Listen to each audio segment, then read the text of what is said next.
A bunch of emulators were used in the production of this podcast.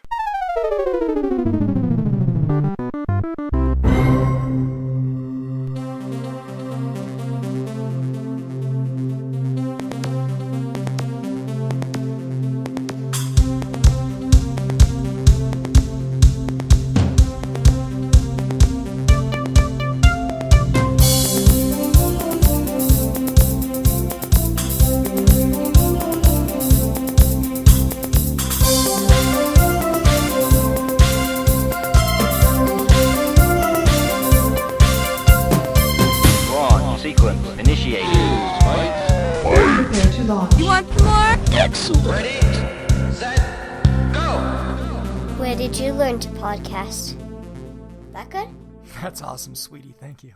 Welcome to the Atari Jaguar Game by Game podcast, the show where we take a good long look at Atari's last home video game console and its library, one game at a time. Whether you've known about the Atari Jaguar since the beginning or are just learning about it now for the first time, I'm glad you're here. Welcome. I am Shinto, your somewhat less than 50-year-old host, though that may change over time, kind of hard to say. And in this special episode, we're covering Atari 50, the anniversary celebration.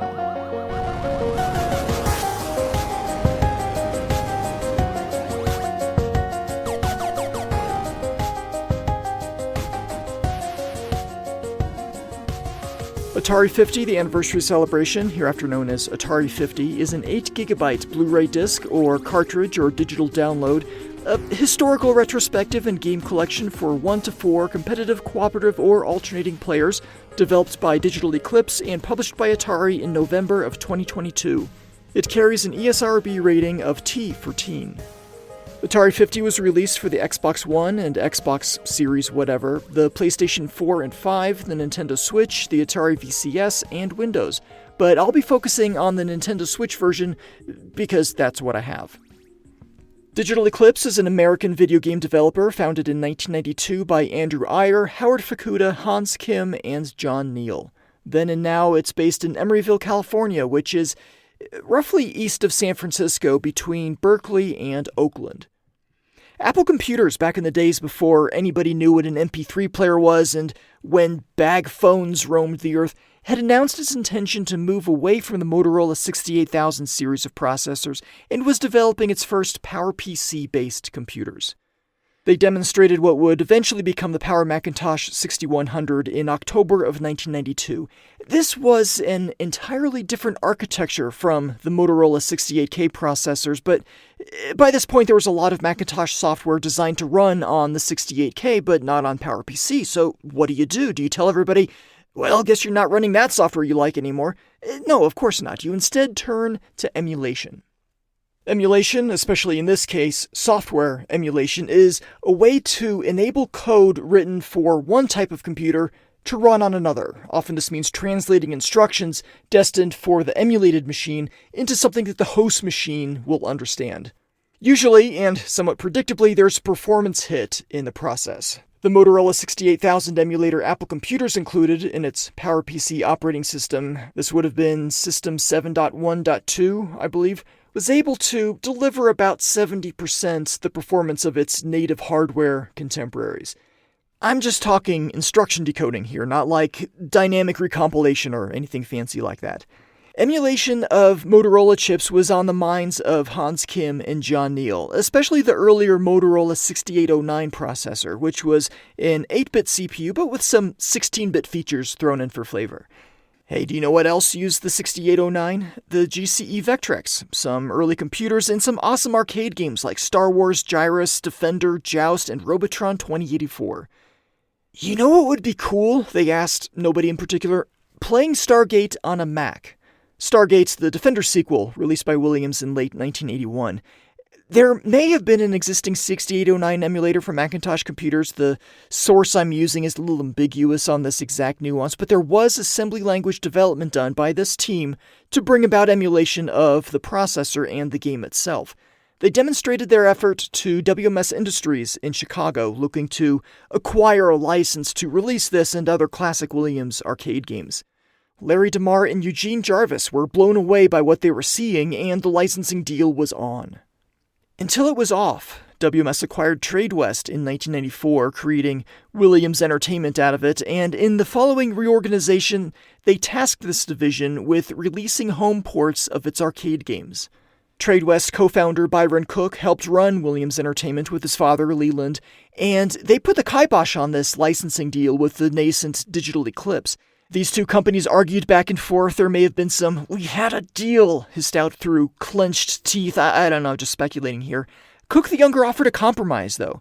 "Okay, we'll give you development rights for the PC and Mac and cut you in for a royalty, and we'll let you develop Williams games on Sony's new console." Sony's new what now? Why bank on some totally unproven platform when we already had a deal in place? Lawyers assemble! Byron and Iyer had a mutual friend, Bobby Kotick from Activision, who advised Iyer and the others to take the deal. Just take the deal and you never have to work with these guys again. Fine. Joust, Robotron 2084, and Defender were released on macOS in 1994. It sold well enough that a release called Williams Arcade Classics followed in 1995 on a number of platforms, which included the 3 games I just listed, but also Bubbles, Defender 2, Stargate, and Sinistar. More Williams collections followed, as well as collections focusing on Midway and Atari arcade games. Digital Eclipse was establishing itself as the go-to development house for collections of old games, but they weren't limited to this particular niche. Digital Eclipse also had several Game Boy Color releases, including NFL Blitz 2000, Dragon's Lair, several Disney games, Mortal Kombat 4 of all things.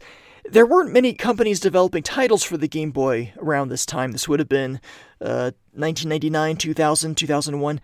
They did a lot on the Game Boy Advance as well, including a version of Grand Theft Auto, a few isometric Spyro the Dragon games, X-Men, Spider-Man, and more Disney titles. Sales were good, and the company was growing. They opened a second studio in Vancouver in 2001, and in 2003, Digital Eclipse Software merged with Imagined, changing the name of the company to Backbone Entertainment in the process. Backbone opened another Canadian studio 3 years later, this time on the whole opposite side of the country, in the province of Prince Edward Island. Now it gets a bit complicated. Backbone Entertainment merged with California-based development studio The Collective and became Foundation 9 Entertainment.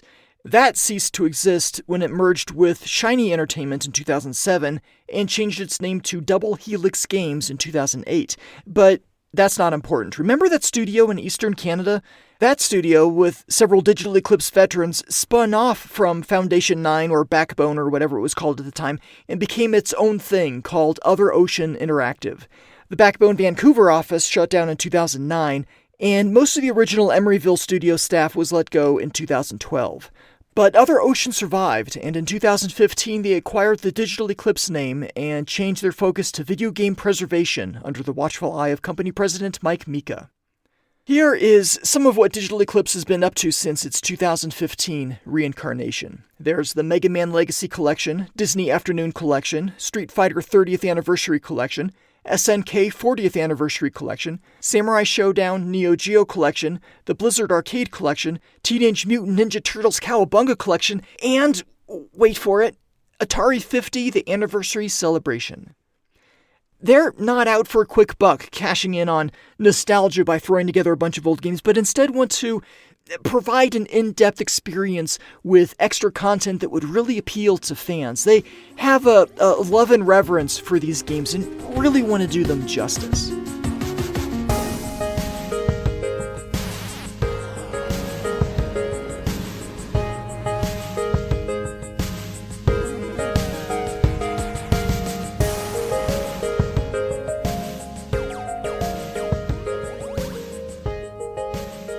Digital Eclipse was handpicked by Atari to put together a 50th anniversary collection, both because they've proven they can handle complex emulation of multiple platforms, but also because in these recent releases they've shown to have great respect for the source material. It's not just, as I said, collections of games, but extras as well, bonus materials, contextual information, even interviews, new interviews.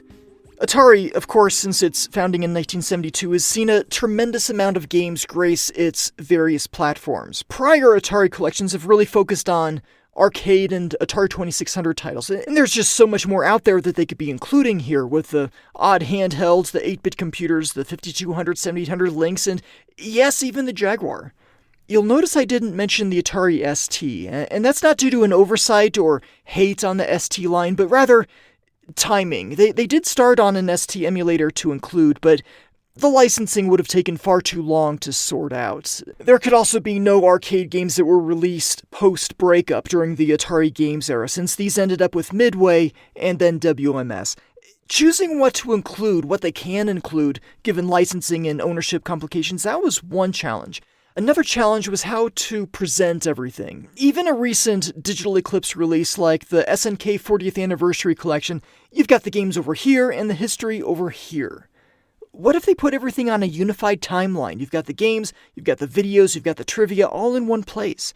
You could not only play the games, but learn about them and see what else was going on around the same time. It would be like a museum exhibit, but playable.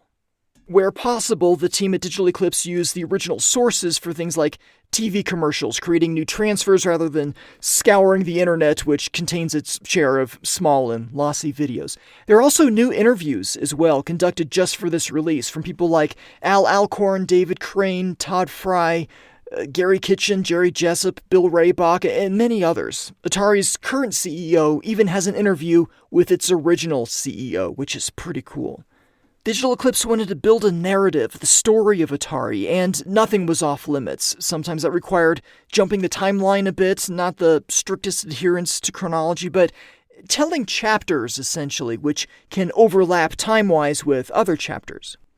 In addition to interviews, Digital Eclipse gathered information and documents from video game museums and collectors.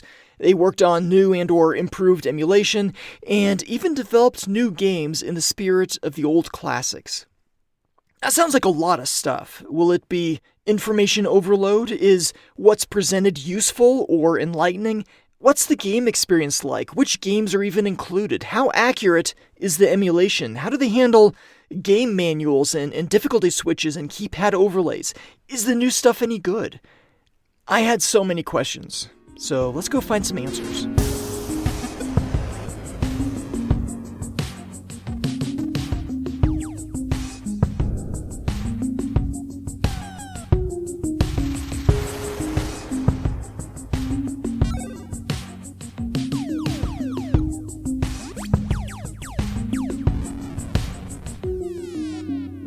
Kind of mixing up my episode outline a bit and starting with the display and interface, which is usually around the middle of the episode, but everything I've heard about Atari 50 points to the presentation as differentiating this collection from all those that came before, so it kind of makes sense to start there.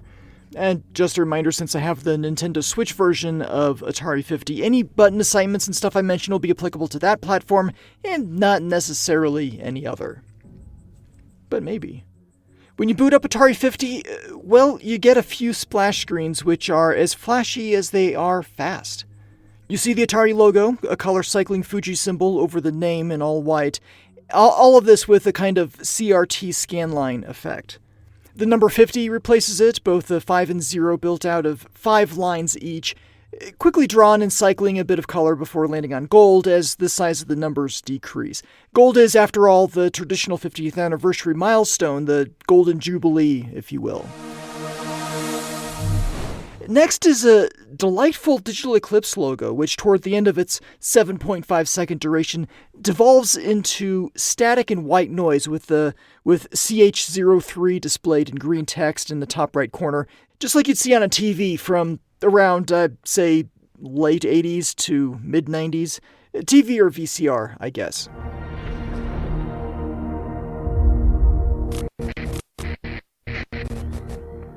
Then the image turns off like a tube TV, leaving a small glowing dot in the center. I was delighted by this. I've got to say it bodes well for the rest of the collection, setting the stage and taking you back to a certain time sitting in front of your TV, ready to play some Atari.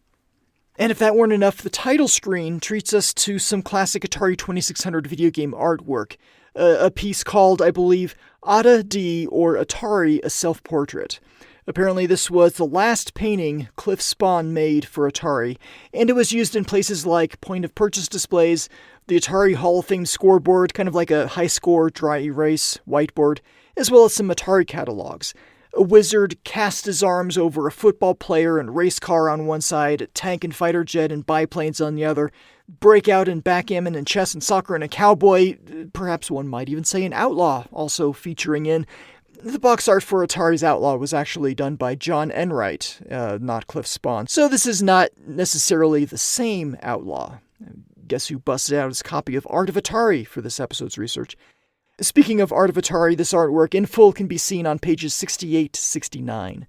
All of this is on a white background, and yeah, for the target demographic, this conjures some memories, absolutely. Happy memories. Just looking at it, it's like a big chunk of my childhood right there. It feels like Christmas. It feels like sitting around the TV with my brother and occasionally parents, and it looks like studying catalogs and gazing longingly at game boxes behind the counter at the store, wondering what kind of adventure and experiences just behind that illustration.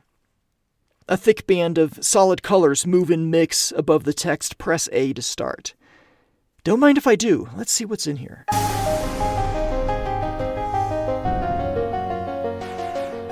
Chunky horizontal bands of blue, purple, red, orange, and yellow give way to the main menu. The top of the screen in blue contains the Atari 50 logo on the left, and on the right you can see which button takes you to the options and which takes you directly to the games. I'll circle back to those in a minute, but first I want to describe what's going on with the main part of the screen here. The left, 2/3 or so, are purple-tinged videos, which show beauty shots, rotating still life images of controllers and consoles and stuff.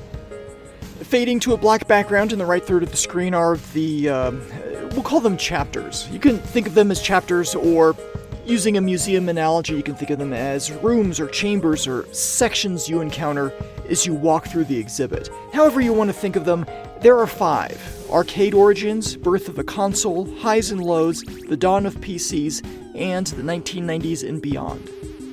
Above these we have a little paragraph of welcome text asking, have you played Atari today? Welcome to Atari 50. Begin your interactive journey through Atari history below, or jump straight to the game library at any time by pressing Y. Each of the 5 chapters have a small summary paragraph, a completion percentage to tell you how much of the chapter you've explored, and some moving diagonal lines along the left edge, kind of a common visual cue seen throughout the collection. The explored percentage is built by accessing everything, viewing documents, watching videos, playing games, or at least looking at the game box art. Before we venture any further into the museum, let's take a look at the options and the game list interface. Options first. The game options menu has bright, colorful, slowly moving bars at the top and bottom. Looks like little squares floating in the black background, like you played Pong in space and lost the ball. And at the top it says Game Options in an orangey font, the Atari font. I guess it's technically called the Harry typeface. That's Harry as in the name, short for Harold, not Harry as in covered in hair.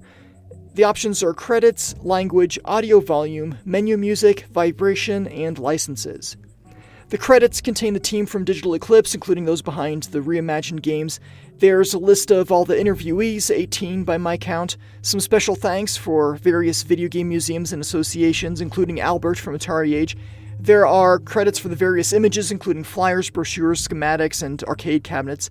And there's an in memory of list, including Ted Dabney, Terry Connolly, Charlene Azaris Crater, and Kurt Vendel.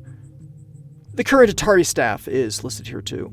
Once the credits are complete, you're automatically taken back to the options menu. You can stop the credits early by hitting the B button, and speed them up with the right trigger button. Languages can be English, French, Italian, German, Spanish, EU, and Japanese. Left or right cycles between them. Audio volume is a slider with 10 levels of granularity. Menu music and vibration can be on or off, left or right to cycle between those. And licenses, not as much fun as you might think. This is another scrolling list like credits, and shows mostly fonts licenses, but also one called Musashi, which is an open-source Motorola 68K CPU emulator. Just like the credits interface, you can fast forward with the right trigger and exit out with the B button. The menu music, it's a reasonable length, approximately 7 minutes, 27.288 seconds long, though much of that, 5 minutes 47 seconds, is kind of backgroundy. As you work through this collection, you'll hear the melody a lot, since this track starts over after playing a game or watching a video. So if you're spending a lot of time in Atari 50, I can see why you might want to turn it off. It is very pleasant, though. The Atari Games Library is a horizontally scrolling list showing box art or the arcade cabinet, depending on whether it's a home release or arcade game. It's broken out into categories, which you can quickly skip between using the left and right trigger buttons. It says so at the top of the screen. It also says you can hit the B button to go back or the A button to select. The categories are reimagined. These are games that were created specifically for this release. Arcade, 2600, 5200, 7800, Lynx, 800, and Jaguar, in that order. There are a lot of titles here, and I'll get to the numbers in a bit, but you can flip through the entire list in... hold on. Wait for it. Wait for it. Roughly 9.2 seconds.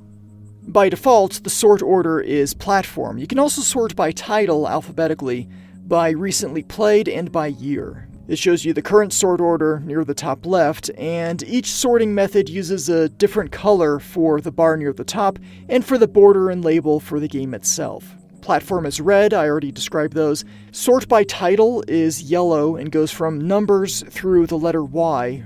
Recently played is in blue and shows up to 10 titles. And finally, sorting by year is purple and runs from 1972 through 2022, with unreleased prototypes at the far right.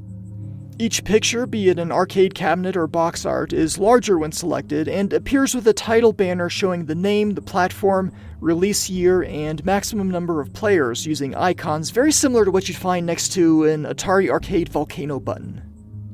Some of the game art, you'll notice, looks like an old beige envelope with the name Atari across the front and the word confidential in the top right. There are black bars, like redaction bars, covering the name, the platform, and release year, but you do still see the number of players. And when you try selecting one of these, you get a staticky white noise background and a riddle. There are 5 of these in total. A dead end hides a secret room in Graves Academy. To find its treasure, pass the test. It's elementary. The walls again come crashing down. Disorder of the One. When that game's special board is cleared, your secret task is done. A prototype comes out to play upon the fields of war. To find it, reimagine tanks. What are you waiting for? That's spelled F-O-U-R. Is that a typo or a hint? I'll give you a hint. It's a hint. A battleground in Sector 3 on fields of Golden Void. If guests appear, don't hesitate, for both must be destroyed. A game designed by Riddle hides If Only You Explore. 5 pathways fully walked reveal a way to crash and score.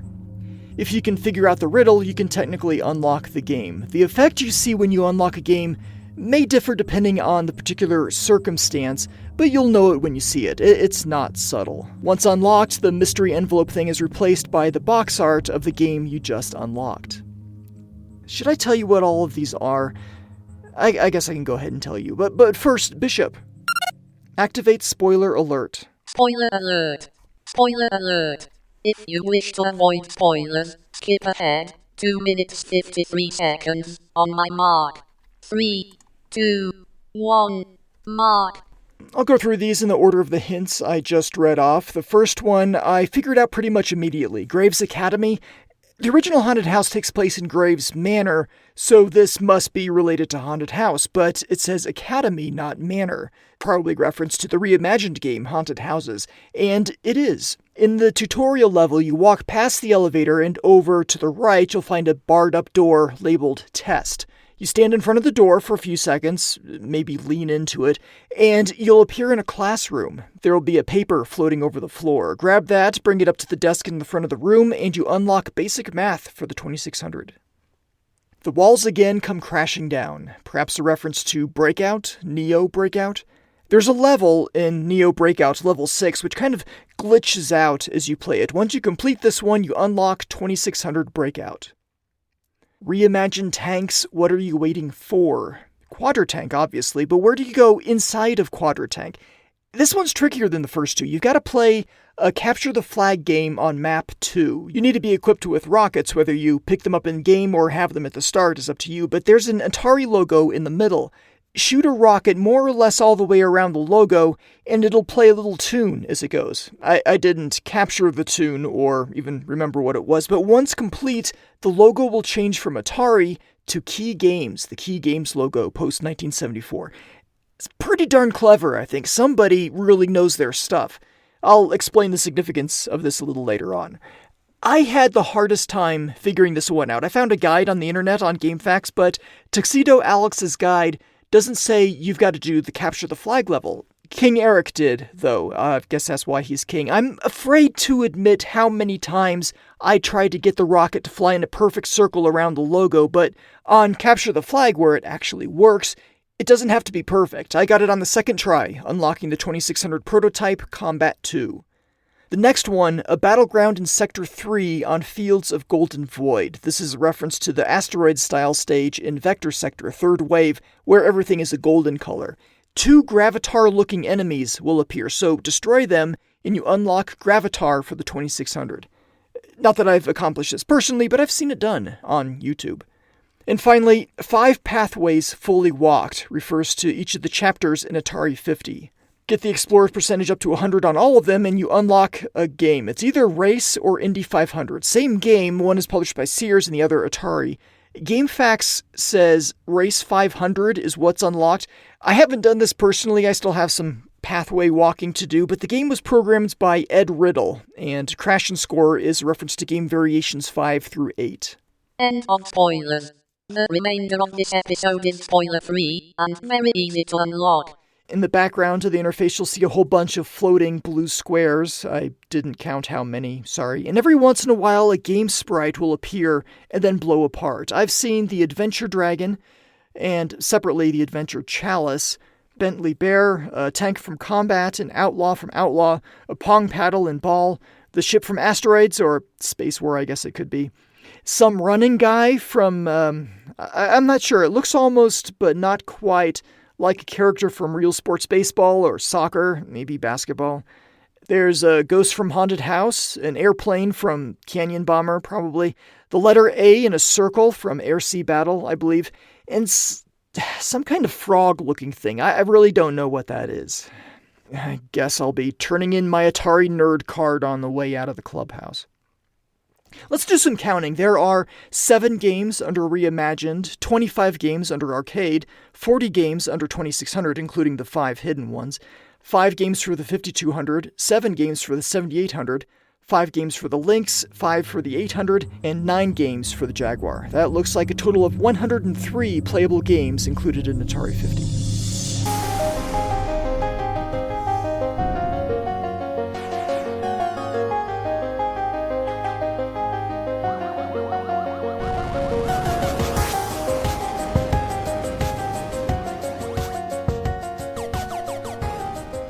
I debated how much detail I should get into with the historical walkthroughs in this episode. Debated with myself. It was kind of one-sided. At least I didn't lose too badly. And I decided that I should go with a quick overview of the content without digging into who said what and when, because I don't want to ruin the discovery. It would be like recounting Avengers Endgame, who's in which scene and what they said and who they punched. That's no fun, you'd rather see the movie, so unless there's something of particular interest to the Jaguar story, I'm going to let you experience it for yourself, if you like. A few navigational notes. When you open up a chapter, it triggers an animation where those angled colored bars fly out at you, revealing a timeline, which you zoom into. The timeline is horizontal, showing major milestones usually, and you can drop down from there to view documents and photos, watch videos, quotes, heck, even play games. Those vertical chutes off of the timeline contain related material, so you kind of feel like you're digging down into a particular topic. From those vertical segments, you can jump back to the timeline with the B button. The date at the top changes depending on what's selected. You generally navigate with the left analog stick or directional pad, push the A button to select something and B to go back. Many things you can zoom in and out with the triggers. You can pan around images with the right analog stick, and for videos you can see how long they are before selecting them. After something is viewed for the first time, you hear this sound. And a ring radiates out from the circle that indicates a particular item, game, video, document, whatever. This lets you know that your exploration percentage has just increased, so good for you. You can also see at a glance if something has been marked red or not. Is it a black icon with a white circle? Been there, done that. But a white icon in a black circle? You've got some exploring to do. Who knows, maybe if you 100% the entire Atari 50 museum, you'll get a special award. I know.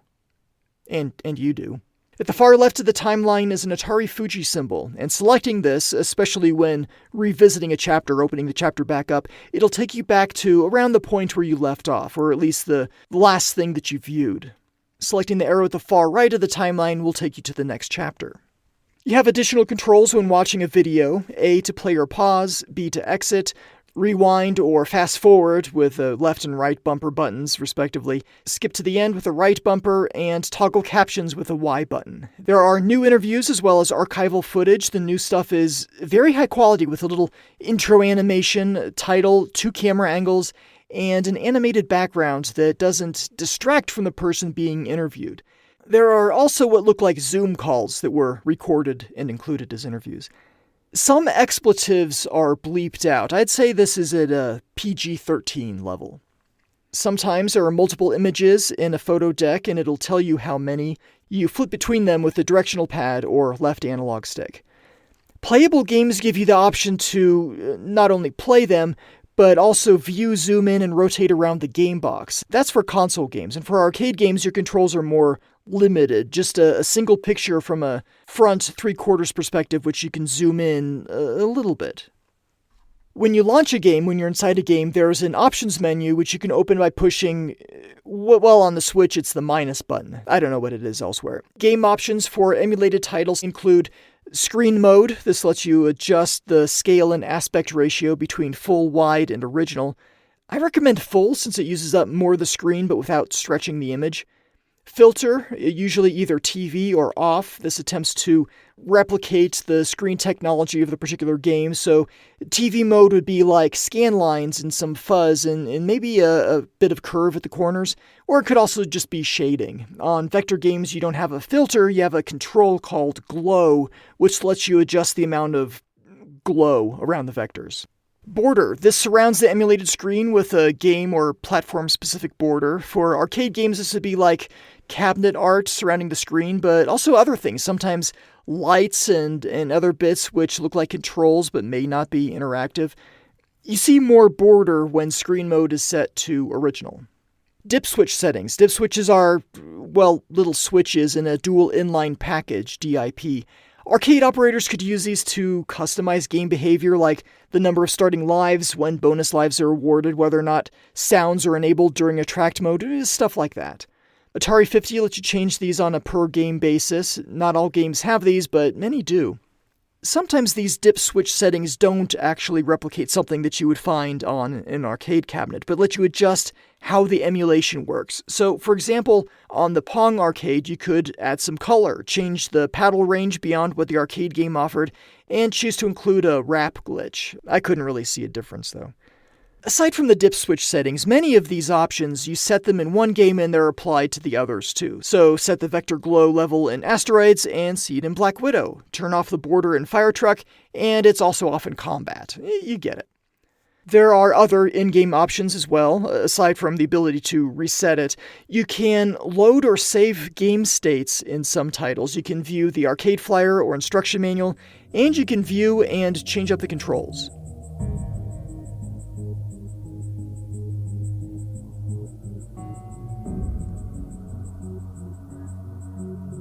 Let's breeze through the museum a bit. Arcade origins.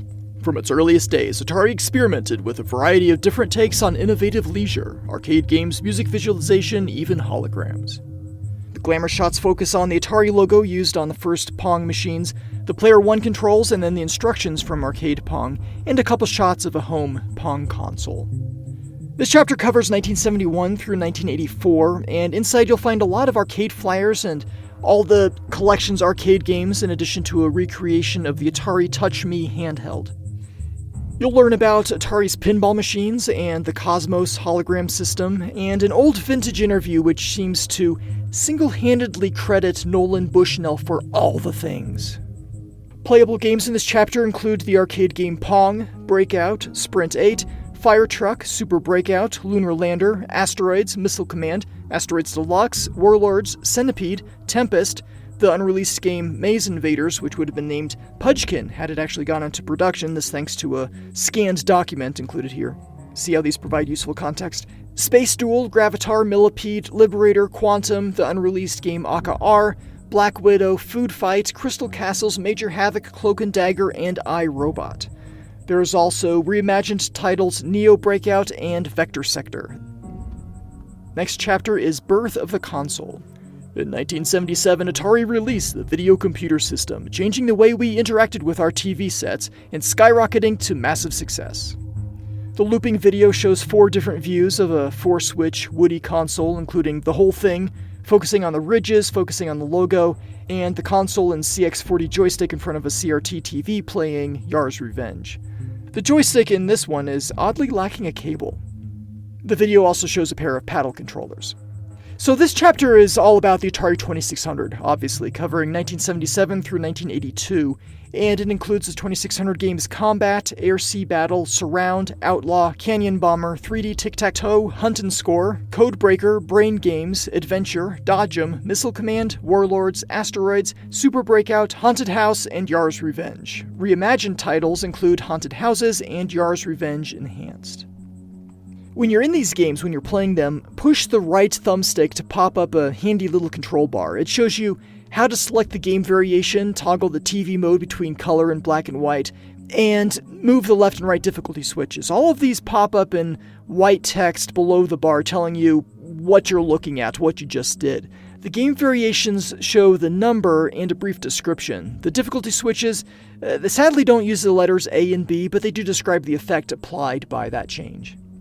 You don't have to use this pop-up menu to pull the game select switch. You can also use the left bumper button. But this doesn't describe the variation you just selected. There's another way to choose a game variation though, and I missed this at first, but press X on the box art to play the game, and X again to select the game variation. This splits the interface into 4 sections. In the top left corner is the game, emulated, probably using its color cycling burn-in protection thing. Below this is the box art. Moving up and down on the directional pad, or left analog stick, moves through a list of game variations with a number and description. As you scroll through the list, the game preview window changes. Above the list, you'll see what the difficulty switches do, and it lets you toggle them with the left and right triggers. You can then push A to go right into the game that you just set up. It's no game select matrix, but it is a very good interface, and you still can view the game select matrix if you wanted in the provided manual. Another thing you'll see, now that we move from the arcade to the console, are game boxes, 3D recreations of game boxes. And in addition to zooming and panning like you've seen with arcade flyers and photos and stuff, you can also rotate these game boxes in any direction. Screen borders, if activated in the options, will show the iconic game box art around the screen with a drop shadow making it look like an arcade cabinet, I guess, or a TV with a highly specialized theme. Next chapter is called Highs and Lows. While the mid-1980s saw the release of many excellent Atari games, the video game business was struggling to stay afloat. We see in the video the Atari 5200 console with a controller and Missile Command cartridge, a close-up of the console and on the controller, and a stack of Atari 2600 games including Centipede Warlords, Casino, Video Olympics, Breakout, Math Grand Prix, and Real Sports Baseball, if you were wondering. This chapter covers the years 1982 through 1989, including games like Demons to Diamonds, the last of the pre-Silverbox games. With the advent of the Silverbox games comes a more generic screen border around the games when you play them. Rather than showing the box art, you have the Silverbox color theme. This is true for the 2600 red boxes as well, but for a couple of third-party games we do still see the box art used as the basis of the screen border. Getting back to the game list, we have Real Sports, Baseball, Volleyball, and Football, Sword Quest Earthworld, and Atari 5200 games Super Breakout, Missile Command, and Star Raiders. 2600 Centipede, I'm going in timeline order here, so it's kind of jumping around by console and category. Sword Quest Fire World, Quadrin, Real Sport Soccer, Tennis and Basketball, Minor 2049er, the unreleased Saboteur, 2600 Gravatar. Oh, never mind, that's just the box art. Dang it.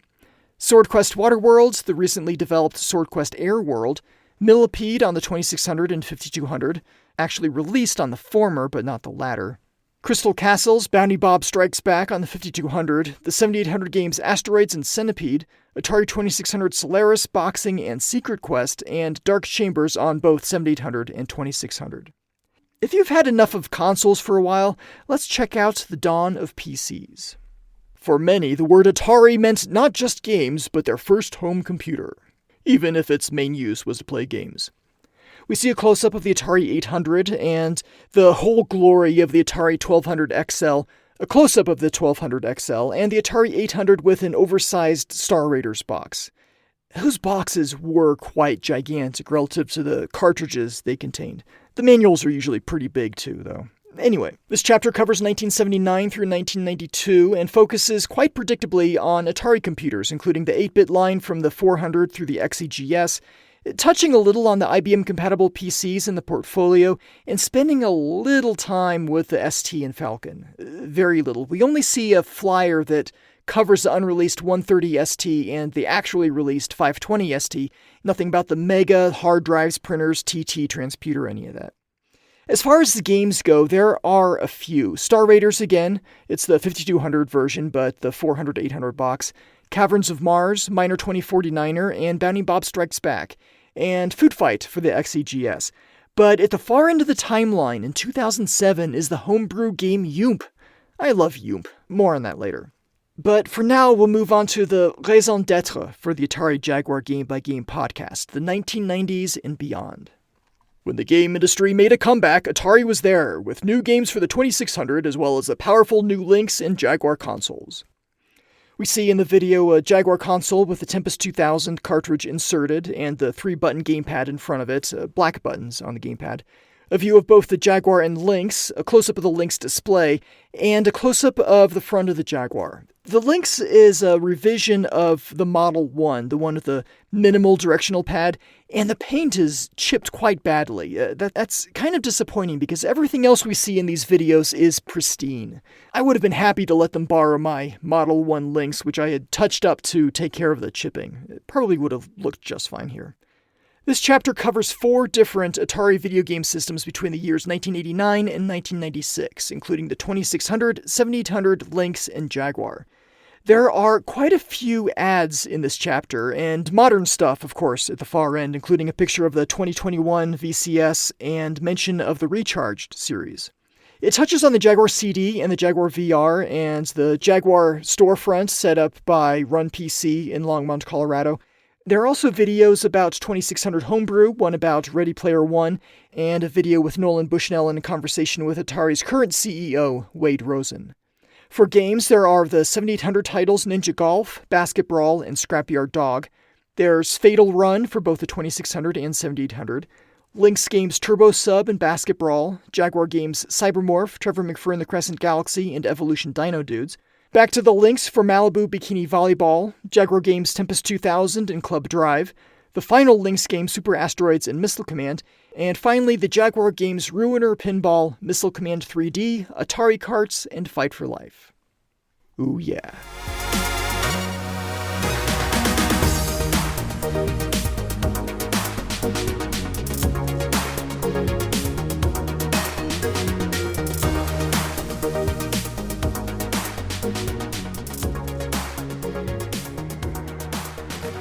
We've walked through the museum, looked at several of the exhibits, read a few of them, but there's so much in there that we'll need to go back through at some point. For now, though, let's take a look at the games, old and new, how they're presented, how they're emulated, what drawbacks you might encounter, that sort of thing. So I'll go in library games order, and that means starting with the reimagined games.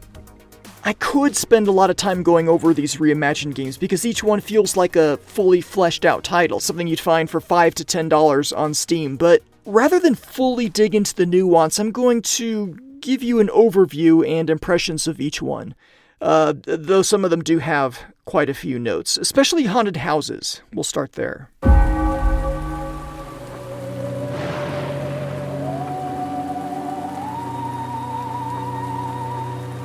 This, as you might imagine, is a spiritual successor, no pun intended, to the 1981 Atari 2600 game Haunted House.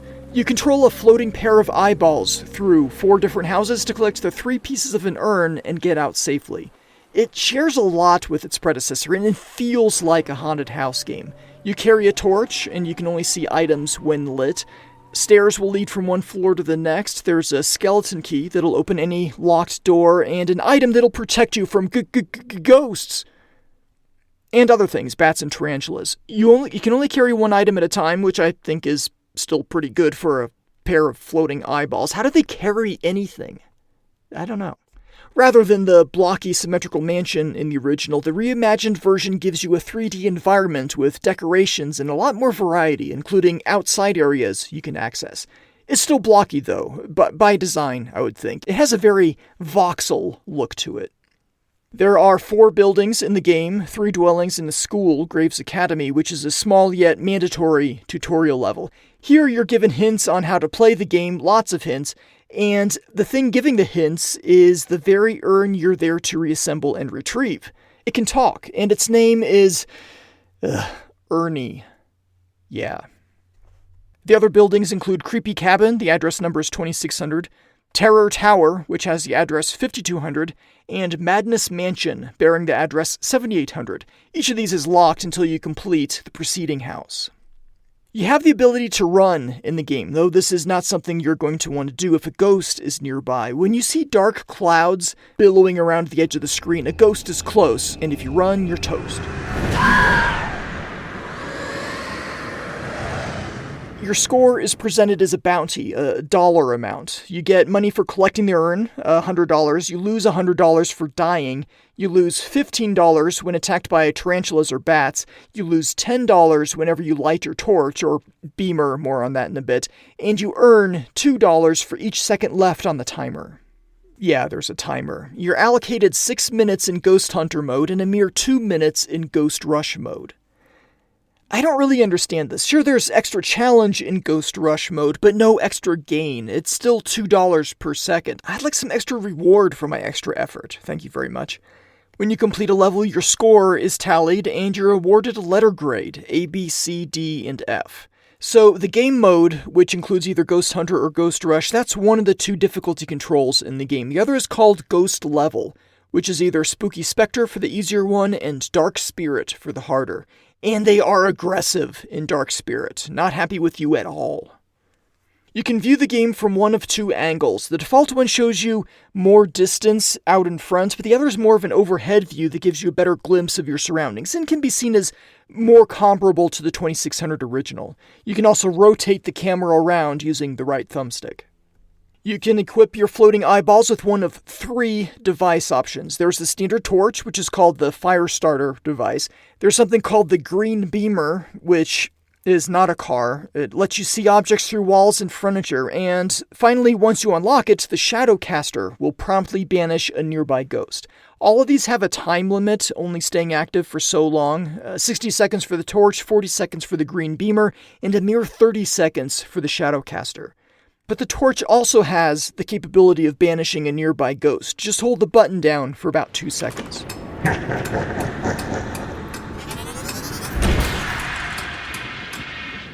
You'll have to relight the torch afterward, and the ghost does have to be pretty darn close for the spinning field of skinny pillars to hit it, but it does work. I've used it successfully a few times. And unsuccessfully a few more times.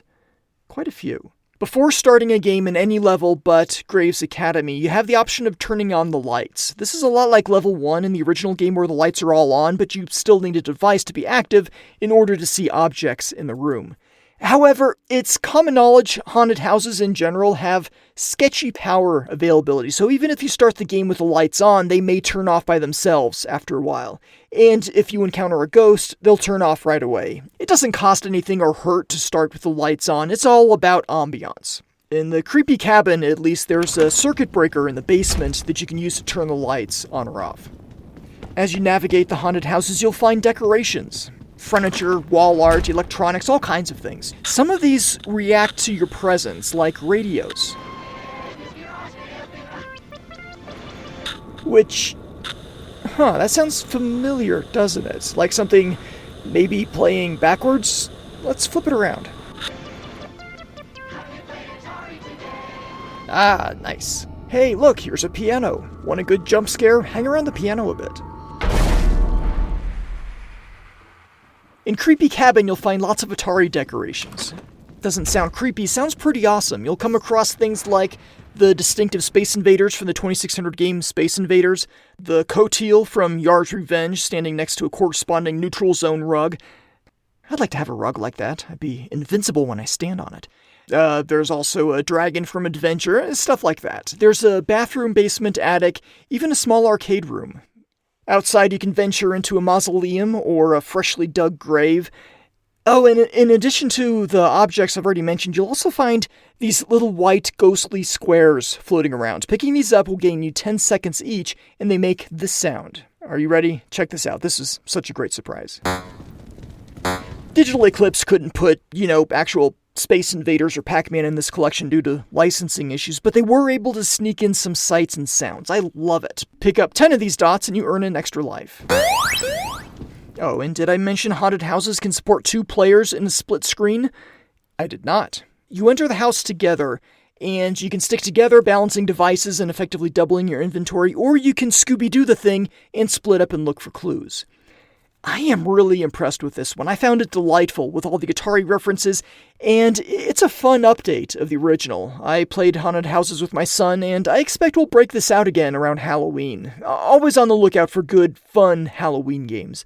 I did have a couple problems with Haunted Houses, though. It crashed on me once, or needed to close due to an error, the Switch told me.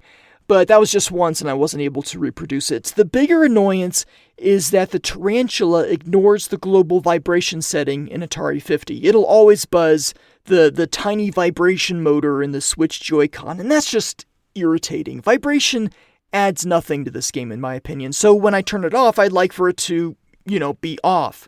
Maybe they'll fix that in a future update. Maybe they've fixed it already and I just haven't checked recently. On to the next game, Neo Breakout. It's like Breakout, except instead of a paddle, you play as the hacker alias for Thomas A. Anderson, program writer for a respectable software company. Oh, come on, I couldn't not make a Matrix reference here, right? Neo Breakout has nothing to do with the Matrix, but instead is a Breakout game with distinct levels, drawing cues from Breakout and Super Breakout games and variations. By way of example, I'll walk you through the first few levels. The first one uses plain white graphics with just a few rows of bricks, no frills at all. When you finish a level, you break out of it. The ball smashes through the ceiling of the enclosure, breaking the entire structure, tallying up bonus points, and giving you a little fireworks show. Level 2 is like the Super Breakout Cavity variation, with 2 other square-shaped balls bouncing around blocked-in holes. You get bonus points for breaking consecutive like-colored bricks, a color chain bonus. The more bricks of the same color you break in a row, the longer the chain, the bigger the bonus. There's also a ball bonus, where you get more points for the number of balls you have remaining. Go ahead and make your jokes now, perpetual middle schoolers in the audience. The third level gives me serious Amiga vibes, with a red and white checkerboard pattern reminiscent of the famous Amiga Boing demo with a bouncing checkerboard ball. This is the first progressive level where the rows of bricks will drop down lower and lower. When they get pretty low, a horizontal band will appear on the screen. If the bricks reach this band, they'll disappear with new bricks spawning at the top. I haven't actually seen this happen though. I always lose before it does. You'll know when the bricks are about to drop because there's a timer built into the walls. The walls will change color in a clockwise cascade, which to me was reminiscent of the maze game Ladybug, which does a very similar thing before releasing an insect. Different levels can have different modifiers applied to them. The speed wall, denoted by a red icon, means that the ball will speed up when it hits the top, the very back wall. The shrink wall modifier, which uses a blue icon, will zap your paddle to half its original size for as long as the ball remains in play after you hit that back wall. There's a special mode you can activate during gameplay called Whammy Mode, available when you see an orange 2x icon on the left side of the screen. Pushing the left trigger will double the speed and double your points as long as you don't lose it. There are different brick varieties as well. Generator bricks will spawn a new brick above them when hit from below and are otherwise indestructible. You'll start to see those in level 9. Heavy bricks will behave in an opposite manner, pushing the bricks above it down one level. That's more of a level modifier than a brick type, though, denoted by a green icon. Crusher bricks really want to go to Starfleet Academy, but when they finally do, they attempt a Colvord starburst with Nova Squadron, and then they drop out and go off traveling with a Traveler. No, wait, that's Wesley Crusher. Neo Breakout Crusher bricks will move one spot in the direction they're hit and destroy any bricks in their wake, including the final brick variety, Iron bricks, which are otherwise indestructible, first appearing in level 11. What I've been describing so far has been the Breakout mode. There's also a Battle Breakout, which can be played with 2 human players, or 1 human versus the computer, with 3 difficulty levels. Battle Breakout is played in landscape, paddles along the left and right edges, with normal bricks on either side of a line of generator bricks. Each player has their own ball and plays independently, but if they miss the ball, the wall in the middle gets closer to them. If it gets too close, their competitor gets a point. The first player to score 3 points wins the game. If a player is able to clear all the bricks that their opponent has generated on their side of the generator wall, then that player gets additional balls that move slower than the original one and are distinguished by color. The new ones are red. There's a line in the manual about Battle Breakout that I love. When talking about the difficulty levels, it says that they only apply to the CPU-controlled opponent. For 2-player games, it says you can only select the difficulty of your opponent by making new friends in real life. That's great. On the Switch, the game is controlled with the thumbsticks. The left one moves the paddle slowly, the right one moves it quickly. That's for the default relative mode. You can also switch this to absolute mode in the settings, where the paddle returns to the center when the thumbstick is released. This is a lot like playing Super Breakout on the Atari 5200, except the 5200's much maligned, non-centering dead fish controllers work wonderfully in a game like this, but modern self-centering analog thumbsticks, they do not. When using absolute mode, the right thumbstick will nudge the paddle a little one way or the other. Either way, the right trigger could also be used as a paddle accelerator. If you're playing in handheld mode, the Switch's touchscreen can be used instead, which I think provides a significantly better experience. You can control the paddle from anywhere on the screen, and there's plenty of room between the paddle and the bottom of the screen to allow room for your thumb without obscuring the paddle. That's the only way I can play it, actually. I tried the thumbstick thing, both modes, and it was miserable. The left thumbstick was too slow, the right one is too fast, the self-centering is too aggressive. This game screams out for a paddle. Out of curiosity, or desperation, not sure which, I tried plugging a mouse into the Switch's docking station, but either the Switch doesn't support that kind of control, or the game doesn't. If Atari released a paddle controller for the Switch, I'd totally buy it for this and all the other paddle-based games in this collection. They try to make the best of the available controls by giving you 2 different modes, and by letting you adjust the sensitivity, but it's a losing battle, I'm afraid. There really is no substitute for a paddle controller in a game like this. This is especially true in Battle Breakout. Even the touchscreen fails here, since it's not a 1-to-1 ratio of touchscreen movement to paddle movement like it is with a 1-player game. You're going to run out of screen before your paddle reaches the edge. And in a 2-player game, only player 1 can use the touchscreen anyway, so if you thought that you could set the Nintendo Switch between you and just play on the screen, that won't work, I'm afraid. Neo Breakout is okay. It does what it can, and the 1-player levels, I'm not quite sure how many there are. The levels offer some good variety. Battle Breakout is great in concept. What kills it for me are the controls, and I can't think of any way that Digital Eclipse could have improved on them. It's just that there's no paddle.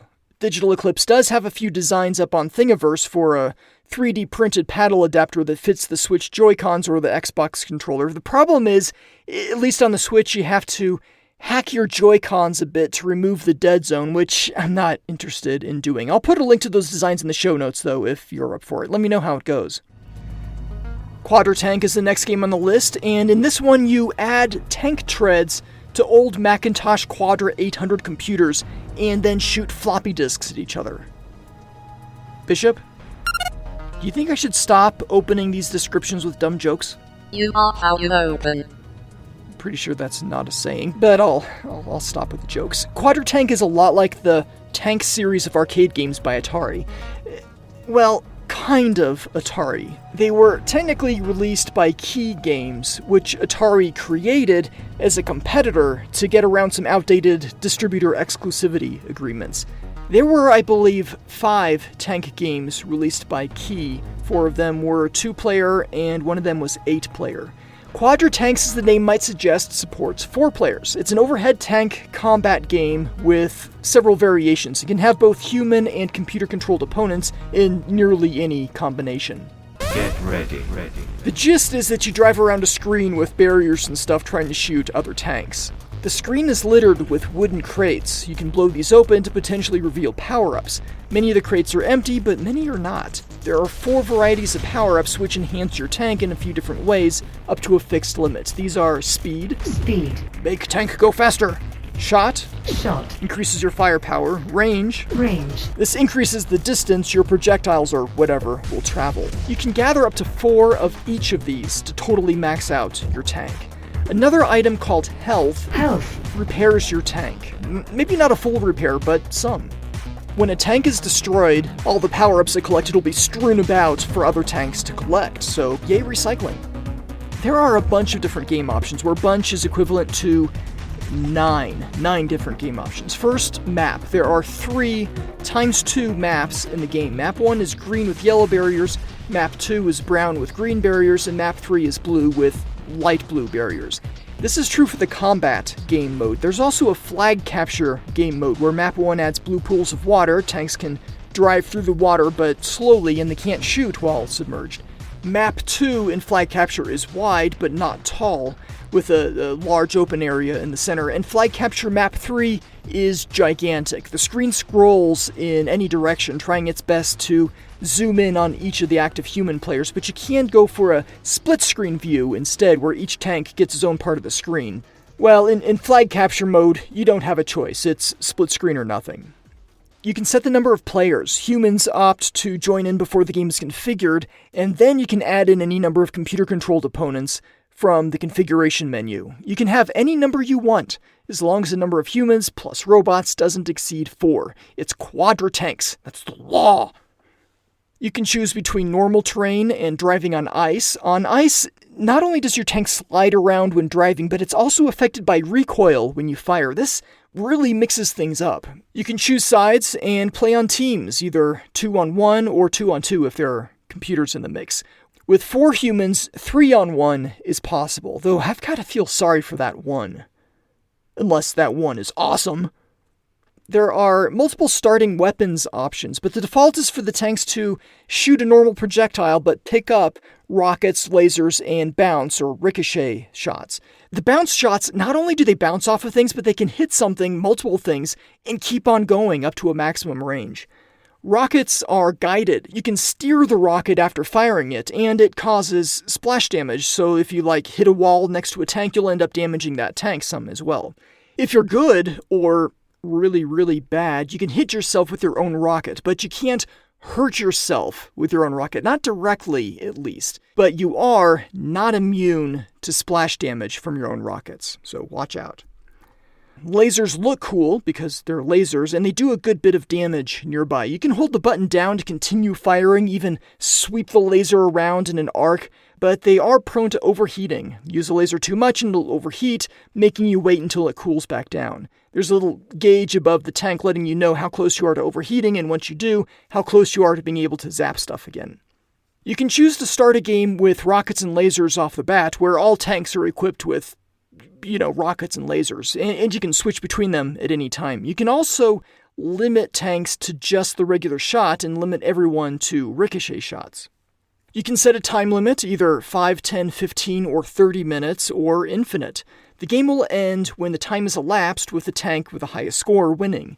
You can also set a target score of 5, 10, 25, 50, or infinite. First tank to reach that score is the winner. You can set both time and score to infinite, but if you do that, I don't think I want to play with you. If I want to finish this podcast before the heat death of the universe, I can't spend all that time playing Quadra Tank. As you change around the options, there's an animated game playing in the background, and it changes dynamically as you adjust the settings, giving you a live preview, which is pretty neat. There's one more weapon I haven't mentioned, and that's the mine. Like the old tank arcade cabinets by Key Games, your tank can drop a mine on the playfield, and any tank running over it, including your own, is damaged or destroyed. I've got several additional notes here on flag capture mode. First of all, despite the name, it is not based on the Atari 2600 cartridge. That one is somewhat surprisingly not included in the Atari 50 collection. It's something Atari owns. It was included on at least some of the flashback consoles, I believe. Anyway, in Quadratank flag capture, you move slower when you have the flag.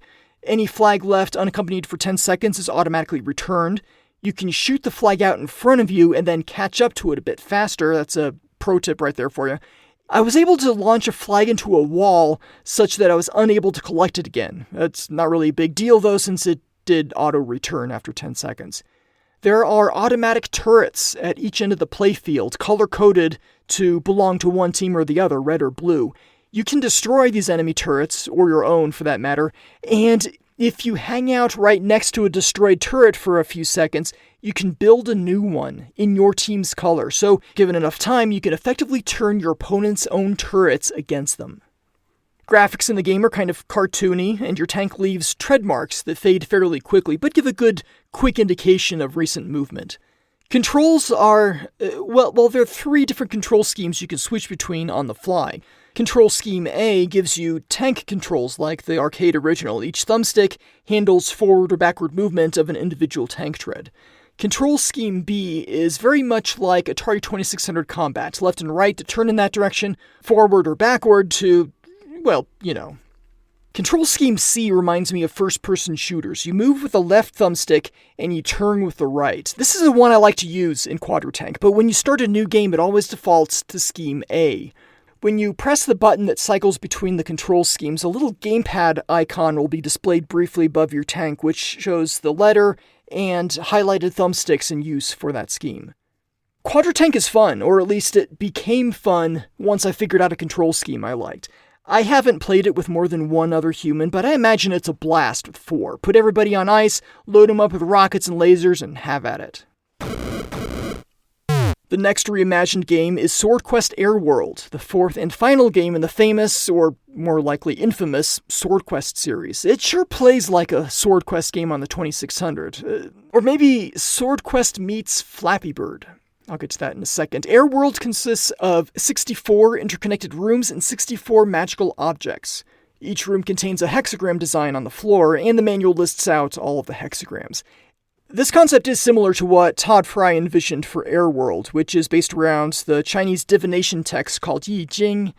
Trigrams are basically a stack of lines, 3 lines, and each of these lines can be either broken, a gap in the middle, these are the yin lines, and solid lines are the yang lines. With yin and yang lines in different combinations, that gives us 8 different possible trigrams. Since a hexagram is a stack of 2 trigrams, 8 times 8 gives us 64 possible hexagrams, therefore 64 different rooms. Todd Fry started on Air World around 1983, but he was pulled off the project to start on a 2600 port of Xevious. Xevious got pretty close and is impressive, but it never saw release. Air World, likewise, ended up being cancelled, but this one never reached a playable state. It was only around 20% completion. Fry's plan for Air World was to fly kind of a first-person perspective to one of the 64 hexagrams on the horizon, and each one would yield a different minigame. This is an ambitious plan, to be sure, but the Air World reimagined here gives us more of a traditional Sword Quest interface. The rooms are arranged in an 8x8 grid, and thank the maker, there's an on-screen map in the bottom left corner with a flickering dot showing your position. Each room is equipped with an inner chamber, which can contain 0 or more objects. The manual again lists out all of these objects. I especially like the mysterious carving and strange emblem. Look those up. Some inner chambers you can enter straight away by pushing the joystick button, whereas others require you to complete a trial first. There are 4 trials, which are called Atmospheric Ascent, Draconian Descent, Storm Siege, and, breaking the alliterative trend, Tianma's Flight. Atmospheric Ascent has you on your flying horse, steering left and right, and flapping up through obstacles like clouds and birds and things. There are gaps between them that you need to aim for, and if you don't mind the gap, you lose your ability to flap your wings and end up falling a bit. There are green platforms here and there where you can rest, think of them as checkpoints, and these may hold coins for you to pick up. Draconian Descent has you moving in the opposite direction, as the name suggests. There are red dragons that shoot little horizontal fireballs across the downward path, and green thick barriers that block your progress. Fortunately, you can blast both, as the fire button both shoots downward and flaps the horse's wings. Storm Siege works a lot like Space Invaders, where you move along the bottom, blasting rows of clouds and invaders which move in a formation back and forth, descending a bit as the formation reaches the side. You can only shoot one projectile at a time, and they don't shoot back, so where's the challenge? The challenge is the Storm Cloud, which slides along the top of the screen. Every other pass it shoots vertical lightning bolts at a barrier between you and the invaders. The manual, by the way, does actually call them invaders. If it's able to blast the barrier 4 times, you lose. That makes it a race against time, and a few times I was down to only 1 or 2 of the invaders before the final bolt of lightning ended my attempt. However, you can shoot that cloud, and if you hit it, it essentially buys you extra time. The final challenge, Tianma's Flight, Tianma being the name of your horse with wings, which one might call a Pegasus, but the manual doesn't use that term. This challenge has some serious Flappy Bird vibes, as proper wing-flapping button presses are the only control you have to navigate through pipe-like obstacles. You have no direct left or right movement, it scrolls automatically. Though I've tried several times, I've not been able to get past this one. I'm not even sure I've gotten very far. No comic book was created for Airworld back in 1983, the story hadn't even been written, and you'll find no comic book here either. The manual has plenty of hints, though, with an interpretation of each hexagram included. They do us a solid by making the manual quick and easy to access, mapping it to a face button, Y on the Switch. Why? Because you'll need to reference it often to solve this game. There will be in-game clues as well, so maybe keep some paper handy. A funny little touch they added, the back cover of the manual, you'll notice a Sword Quest Airworld proof of purchase in the corner. Good luck cutting that out and sending it in.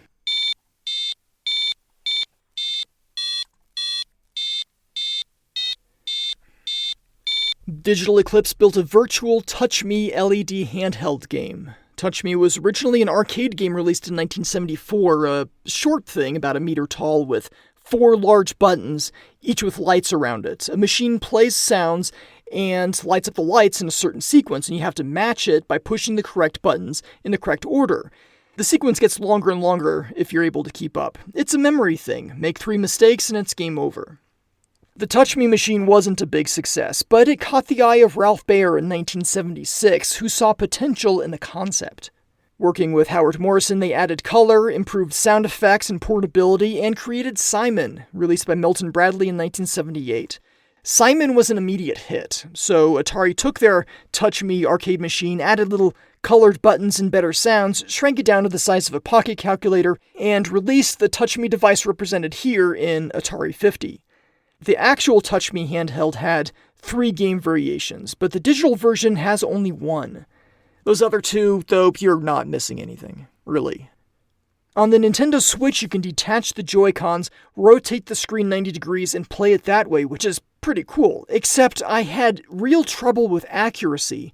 I push the correct button, and it razzes me and shows me that I should have pushed the exact button I pushed. That happened a lot, actually. There's a bug in there somewhere. Your score is shown in a glowing red 2-digit LED at the top of the device. You can also, of course, play the game using buttons on the controller, and it'll overlay what those buttons are. You miss something not having the color, though.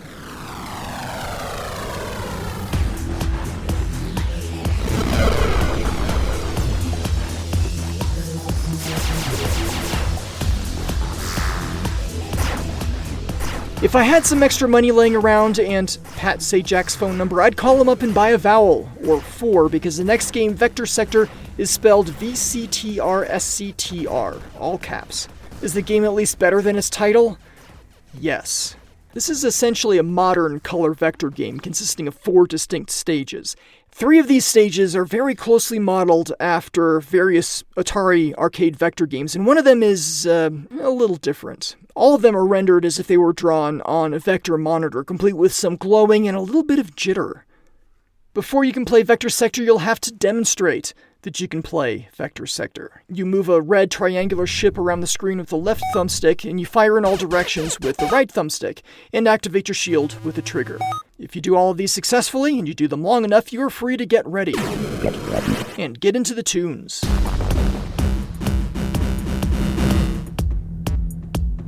Yeah.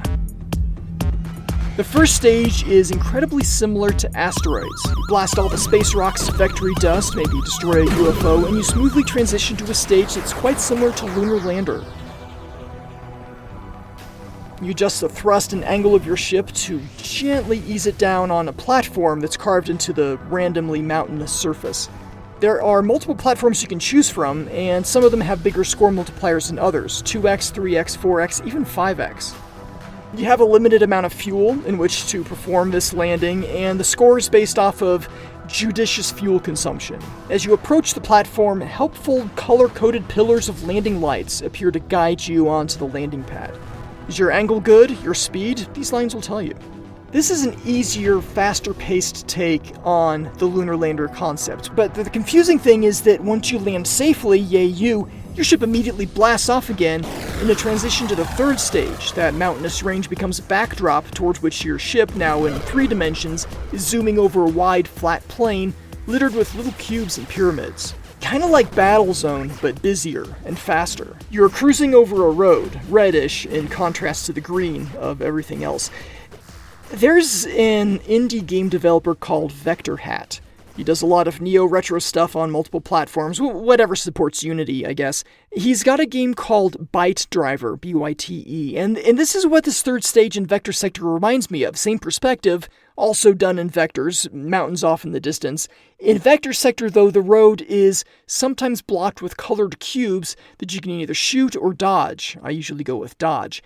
And flying saucers that zip around the sky, occasionally landing in the road. They shoot at you, you shoot at them, but you can also aim in diagonals, which helps. When you destroy a saucer, it drops a spinning colored block with a point value that you can grab if possible. The shield is also helpful here because things move pretty fast in this stage. Destroy all the saucers and you enter, in my opinion, the coolest transition sequence in the game, driving over different colored chevrons to fuel up your ship as it rotates and launches off the road.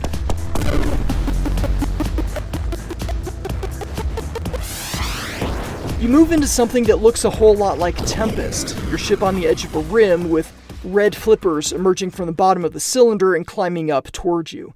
You basically stay in around the bottom of the screen and the web spins around you when you move. If the flippers or other enemies reach the rim, the shield is helpful for destroying them. It looks like you sometimes electrify the adjacent corridors when you move, and that's the only way to destroy things on the rim. You let them almost catch up to you and then move away to electrify the corridor next to you, hopefully taking them with it. Destroy all the enemies and you warp through the tube, just like in Tempest, but then you drop the third dimension and you appear in a field of asteroids once again. Welcome to the next wave, where many things are different colors and everything is harder. For example, the space rock shooting stage adds the killer satellites from Asteroids Deluxe. The surface landing stage gives you fewer fuel units to start. The hover driving sequence has stationary tanks along the sides of the road shooting at you. And the tube shooter adds tankers and a different web shape. If you reach Wave 2 and 3 and 4, you can choose to start from that point in the future. Otherwise, you've got to go through that quick movement firing shield tutorial every time you start Wave 1. You get 3 lives to work with, and you'll burn through them before you know it. I found it a little annoying that there's, no gap in time between getting hit, or whatever, and the game over screen or high score table. It's immediate. When you lose your first and second ships, there's some animation involved, which gives you a moment to register your mistake. For the last ship, it's kind of like Bubsy and Fractured Furry Tales, where many times you'll die and aren't quite sure what just happened. There's no manual included with Vector Sector, so I don't know if you can earn more ships at certain point intervals. There are 2 game modes in here, though, normal and tethered. Tethered mode, it attaches your first ship to a second. If you've played Space Duel, the tethered mode in Space Duel, it's very similar. The tether is a fixed length between the ships, and while you can fire from both of them, doubling the firepower, only your original ship has an engine. So the motion, the inertia of the second ship really affects your ability to move around. This is especially true in the landing stage, where you have two landing pads side by side and need to get both ships down safely when only one can thrust. The shield is helpful, or more likely essential, to pulling this off. It took me many frustrating attempts to get two tethered ships to land. If one ship crashes or gets shot or whatever, the tether acts as a fuse and the other ship will explode in short order. Everything I've described is also available in two-player mode. Two players can move about independently or can play tethered. I've got to imagine a two-player tethered landing has got to be really tricky. Players each get their own score instead of lives, appear as different shaped spaceships in different colors, and friendly fire is a thing you don't have to worry about. Shots pass harmlessly through. There's a separate high score table for two-player modes as well. I feel like I should love this game. I'm a big fan of color vector graphics, and the overall presentation here is excellent. I like how the music becomes calm for Stage 2 and then kicks back up for Stage 3, and I really appreciate the inclusion of old sound effects from the other games. There's a lot of graphical flourish here, too, like a meteor shower that appears in the background of Stage 2, and particle effects from your drive plume, and the rapid fire is thoroughly satisfying. The game is difficult, but I think not unfairly so until you get to the tube shooter stage. You can't aim your shots here like you can in Stage 3 or in a game like Space Giraffe. It's just straight ahead, and while you can either push forward or pull back on the right thumbstick to fire, the thumbstick is a terrible interface for shooting in a Tempest-style game. I wish I could have switched to using an actual button for this stage. And it took a while, a lot of trial and error, to figure out how to defeat enemies on the rim, trying to use whatever that electrification effect is. The shield is a limited use resource, and there's no indication for how much of your shield is remaining. It just stops working. There's a gap in the rapid fire sometimes that an enemy can sneak through, and it's difficult to modulate your fire to accommodate that gap because the thumbstick is a terrible interface for shooting in a Tempest-style game. I find Vector Sector beautiful but frustrating. I haven't been able to make it past the tube shooter stage in Wave 2. I'll probably keep trying though.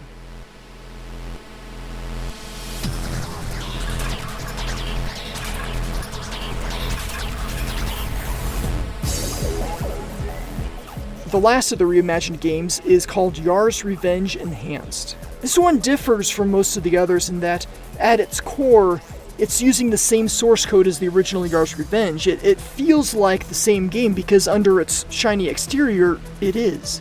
In fact, you can switch from reimagined to original and back at any point by hitting the right bumper button. There's a sweep effect marking the transition.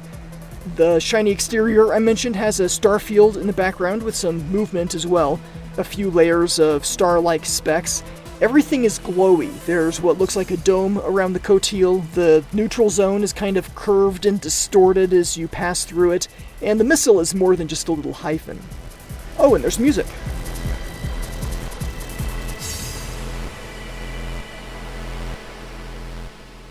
Not much more to say about this one. The left bumper is the level select 0 through 7, and during gameplay, in the reimagined view at least, you can see the score in the top left corner. If you like Jaguar's Revenge, and you probably do, give this one a try. It doesn't fix what isn't broken.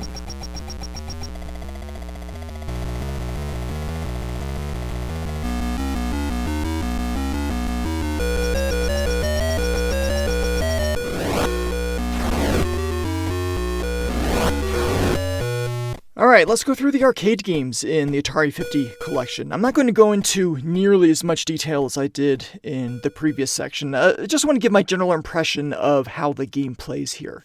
So, starting with Jaguar, it plays okay. The analog control is present, but in the zoomed-in stage, it can be hard to target with much precision. In the zoomed-out stage, it doesn't really matter quite so much. I keep mixing up my buttons here, but I'm sure that'll just take some getting used to.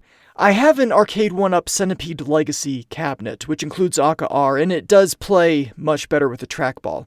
I'll be referencing that cabinet quite a bit as I go through these arcade games.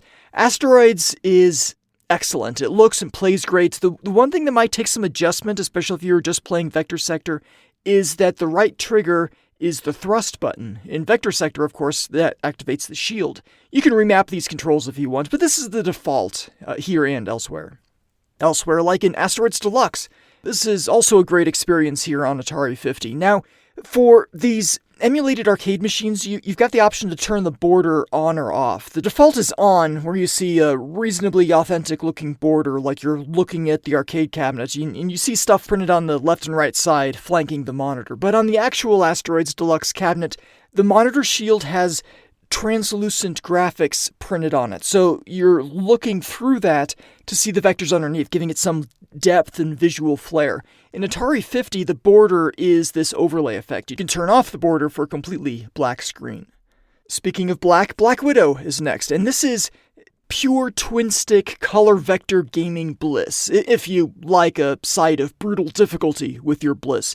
The bomb bugs get me every time, but if you don't have an actual working Black Widow arcade cabinet, this may be the next best thing. The colors really pop on the Switch OLED screen too. Love it. Breakout is borderline unplayable on the analog thumbstick. It technically works, but yeah, good luck. Centipede is in the same boat, sadly. The analog controls are present. You can lightly push on the thumbstick to move your ambiguous blaster thing slowly, but in actual gameplay, I don't see you lining up your shots with any accuracy. This game cries out for a trackball, so if you want some Centipede action, maybe try one of the emulated console ports instead.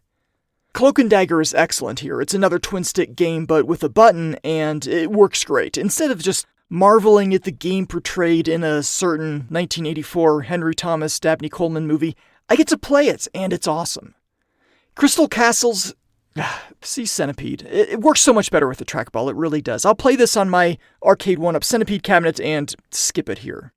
Fire Truck I never played or saw in the arcade, so I don't know that I missed the steering wheel. I think it plays just fine without. I like the color option that they added here. It's not a lot, just some solid colors, a red fire truck, green arrows, yellow oil spills, but it enhances the visual components. I tried playing this with my son since it's a 2-player cooperative driving game, not a whole lot of those out there, but I couldn't get his controls to work, and that's because I had turned off the border, the side art, which in this game includes some flashing volcano buttons that show the actual Switch controller buttons they map to, so I didn't know that I needed to hit the X button for 2-player start.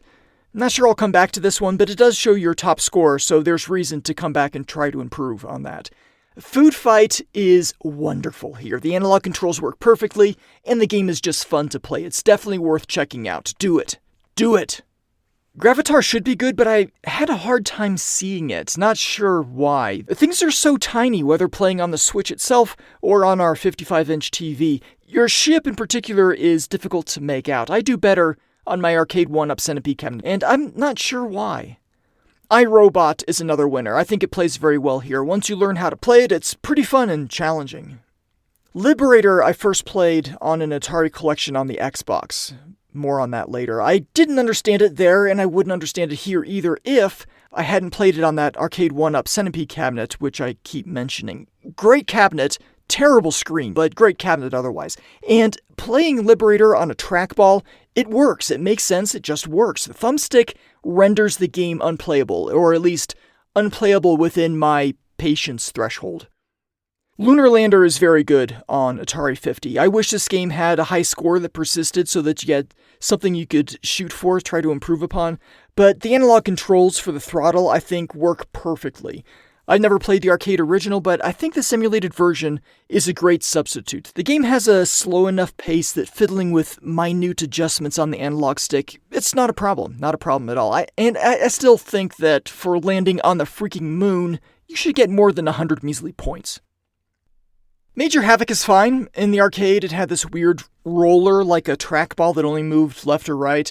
I guess there are some conversion kits that used a rotary knob, so you might have played it like that if you saw it in the arcade. But an analog thumbstick is neither of those. You may not miss it, though, to be honest, except maybe in the little breakout minigame in the corner. The game plays well enough, I'd say, with a thumbstick. Maze Invaders is a neat curiosity, kind of like an overhead shooter where you move this round blue guy with big worried eyes around the screen. Each level has a different maze, and sometimes the maze has moving walls or walls that pivot when you run into them. Think Ladybug. You can shoot some of the enemies, some are indestructible, and some shoot back. Once you collect all the fruit spread around the screen, doors open up that you can exit. Some doors have different colors, and I think these represent branching paths. I know you get a bonus, though, for entering 12 green doors. The game was unreleased because it didn't fare well in field tests, but I'm glad it's included here. It's not a bad game, so check it out. Millipede, see Centipede. Missile Command, see Millipede. Trackball, trackball, trackball. Pong, see Breakout. Quantum, okay, I won't readily dismiss this one since it is playable, at least in the early stages, with the thumbstick. A trackball certainly would have been better, but since I've never had the chance to play Quantum in real life, which is a color vector game where you draw rings around floating particles, I'm happy for its inclusion, and I'm sure I'll give it a try every once in a while. Space Duel is like Asteroids and Asteroids Deluxe, but better. More options, more color, more challenge. It's a great inclusion and plays perfectly. Sprint 8 was, as the name suggests, an 8-player racing game in the arcade. It was a giant beast of a machine with a 25-inch TV in the middle and 2 players on each of the 4 sides, each with a steering wheel, shifter, gas pedal, and brake pedal. It's an overhead racer, and you stand there around it, you're looking down at the TV. Now, for the version represented here on Atari 50, you obviously don't have a steering wheel, so what they did for steering was kind of absolute. You push down when you want to move down toward the bottom of the screen, up when you want to go up to the top, left and right to those sides accordingly. It does work pretty well. I believe, from what I've seen, the arcade cabinet had 4-way gear shifts, but here you have a 2-way shifter, low gear and high gear, like pole position. The left and right bumpers adjust those. You definitely want to play this with the border on because that matches the player number to the color and shows if the player is in a high gear or low gear. It's not a bad game, I suppose, but kind of a tough sell if you're asking your friends to play. It probably loses something in the translation, and, well, to be honest, it's not 1977 anymore. Super Breakout is just as difficult to control as Breakout. The border helpfully shows you the number of inserted credits, how to add them, and how to select the game. But in the end, to quote Han Solo, hokey controllers and analog thumbsticks are no match for a good spinner in your hand, kid. I think that's what he said. Is that right? It sounds right. Speaking of spinners, Tempest. It's beautiful to behold, of course, but good luck moving around with any precision. Again, like many of these other games, with a super light touch on the thumbstick, you can move slowly, but you're more likely to overshoot when things get hectic. And it's Tempest. Things will get hectic. I'd like to say that we close out the arcade games on a high note, but the last game in the collection is Warlords. Left or right on the thumbstick will move around your castle, and yes, it's analog, but you're not going to get a good balance between speed and precision. I should note that on all these paddle, spinner, and trackball games, you can go in and adjust the sensitivity, invert the axis, or choose between absolute and relative positioning, kind of like how I mentioned back with Neo Breakout. So, in summary for the arcade games, the real winners here are Asteroids, Asteroids Deluxe, Black Widow, Cloak and Dagger, Food Fight, iRobot, Lunar Lander, Maze Invaders, and Space Duel. Fire Truck, Gravitar, Major Havoc, and maybe Quantum. Maybe Sprint 8, those are okay. The others, the controls just don't fit well. Digital Eclipse did what they could, that much is clear, but there's only so much you can do to accommodate a spinner or trackball on a thumbstick.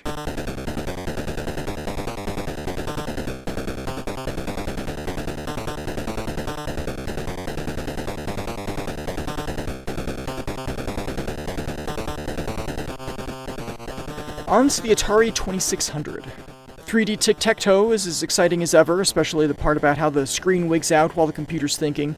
Adventure is also just as exciting as ever, but that's not sarcasm for this one. I did play a game of this and not get the fanfare when you win. I had the sound off, so I wouldn't have heard it anyway, but there's no screen flashing. That only happened to me once. Other times, it worked as expected. It was nice playing this game again. It's been a while, but I found it satisfying to complete what I consider to be the perfect game of adventure. Game 3, of course, all the dragons dead, bat locked away in the White Castle, Easter egg scene in every single item, except for the dragon carcasses, in the Yellow Castle when you pull in the chalice. Great fun. Love adventure. Air-Sea Battle is fine.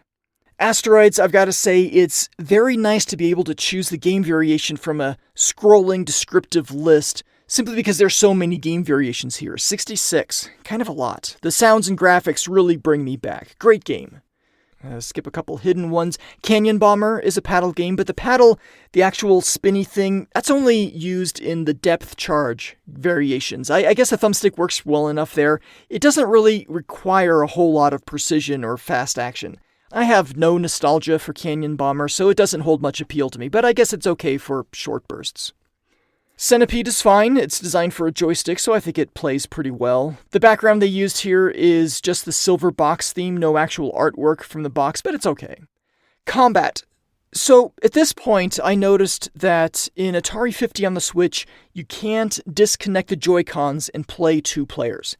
Combat is super simple controls-wise, and you'd think it would be a perfect candidate if you've got your Switch up there on the rooftop of some apartment building with several of your trendy 20-something friends that you could just bust out the Atari 50 and play some combat. But no, I can go to the home screen, change the grip, get both Joy-Cons activated independently, but when I go back into Atari 50, it immediately asks you to change the grip back to the single-player configuration. This is probably due more to the interface rather than the game itself, but it's still kind of disappointing.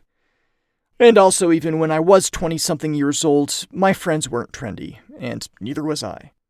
I'll skip over the next hidden game as well. Crystal Castles I never got into on the 2600, and it wasn't until playing it with a trackball on my Arcade 1-Up Centipede cabinet that I finally understood the appeal behind Crystal Castles. Dark Chambers I never played on the 2600 before, just the 7800, and it's actually pretty impressive here. Large sprites, each with some smooth animation. It's a 16K cartridge, massive by 2600 standards, and it supports 2 cooperative players. I'm not sure you'll ever play this, especially with the superior 7800 version also included, but it's an impressive indication of what the 2600 could do, given a decade of experience and access to cheaper ROM chips. Demons to Diamonds is another paddle game that doesn't translate all that well. I do like how you can try out the controls before starting the game, kind of get a feel for however you choose to adjust the sensitivity, but I have a feeling it'll always be either too fast or too slow. Dodgem has 1-player, 2-player alternating, and 2-player competitive modes, and it plays quite well here. It was always a bit of a favorite for me growing up, kind of a sleeper hit. Fatal Run is an ambitious vehicular combat and strategy game that has twice the ROM space that Dark Chambers has, 32K, but again, like Dark Chambers, you'll probably be better off playing the 7800 version, which is also included in this collection. I'll skip over the next hidden title. Haunted House looks and plays just like you remember. Millipede is like Centipede turned up to 11. Miner 2049er is an odd inclusion. It's not by Atari, it's by Big 5 Software, published by Tiger Vision. I've never seen this on the 2600 before. I only own one Tiger Vision cart, King Kong, so I found this to be a slow-paced but interesting platform game. Check it out if you haven't already. Missile Command is still a great port of the arcade game, but with 1 base at the bottom instead of 3. It plays well enough here, though I do have to say I like the old CX40 joystick with this game better than the thumbsticks. Outlaw. Outlaw. I use this one to test out emulation accuracy. Choose game variation 11, the one with the moving wall in the middle, walk up to it and start blasting. On a real 2600, and on the Flashback 2, which is essentially the same thing, it registers the hits quite accurately. On an emulator, every emulator I've tried, I found that it will fail to accurately record hits. It'll, skip 2 entire columns and carve out a gap in the middle. Often you'll try to shoot a chunk out of the wall, but nothing happens. And Atari 50, it exhibits these same abnormalities. It's not an accurate emulation of Outlaw, unfortunately. I would have been genuinely impressed if this had worked correctly, though, since, as I said, I don't think I've ever seen an emulator get this right. Love the game, though. It was one of my son's favorites when he was younger, so it's kind of got a double nostalgia thing, both me growing up and him growing up.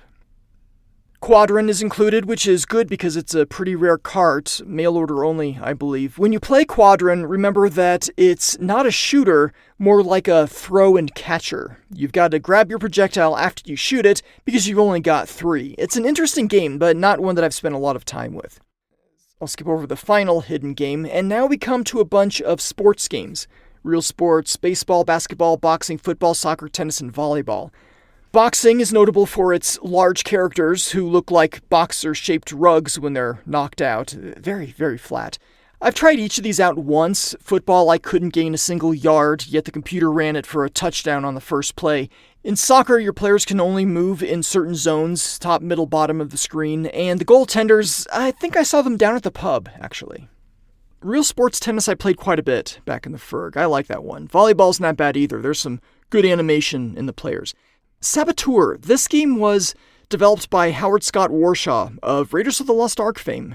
I think he might have done a couple other famous games too, I'm pretty sure. It was more or less complete, as I understand it, when Atari decided it should be retooled as the A-Team. I guess they had the license, but ultimately it was never officially released, A-Team or Saboteur. It has 3 gameplay screens. On the first one, you control a guy in the middle who can move left and right and shoot in 6 directions, up and down and the diagonals.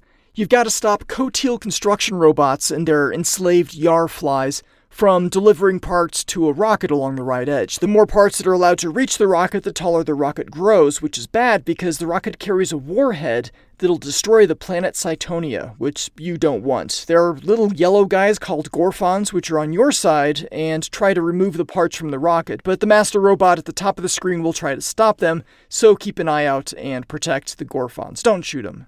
If you fail to halt the rocket's construction here, you have to go to the warhead assembly screen. It's just you and the master robot and a couple deadly drones that bounce around. Along the bottom of the screen are warhead parts on a conveyor belt. What you do here is you shoot at the master robot, and the robot, likely unwittingly, converts your attack into just the right frequency and aims it downward toward the conveyor. You've got to time it just right, with everything in constant motion, to destroy all the parts on the conveyor.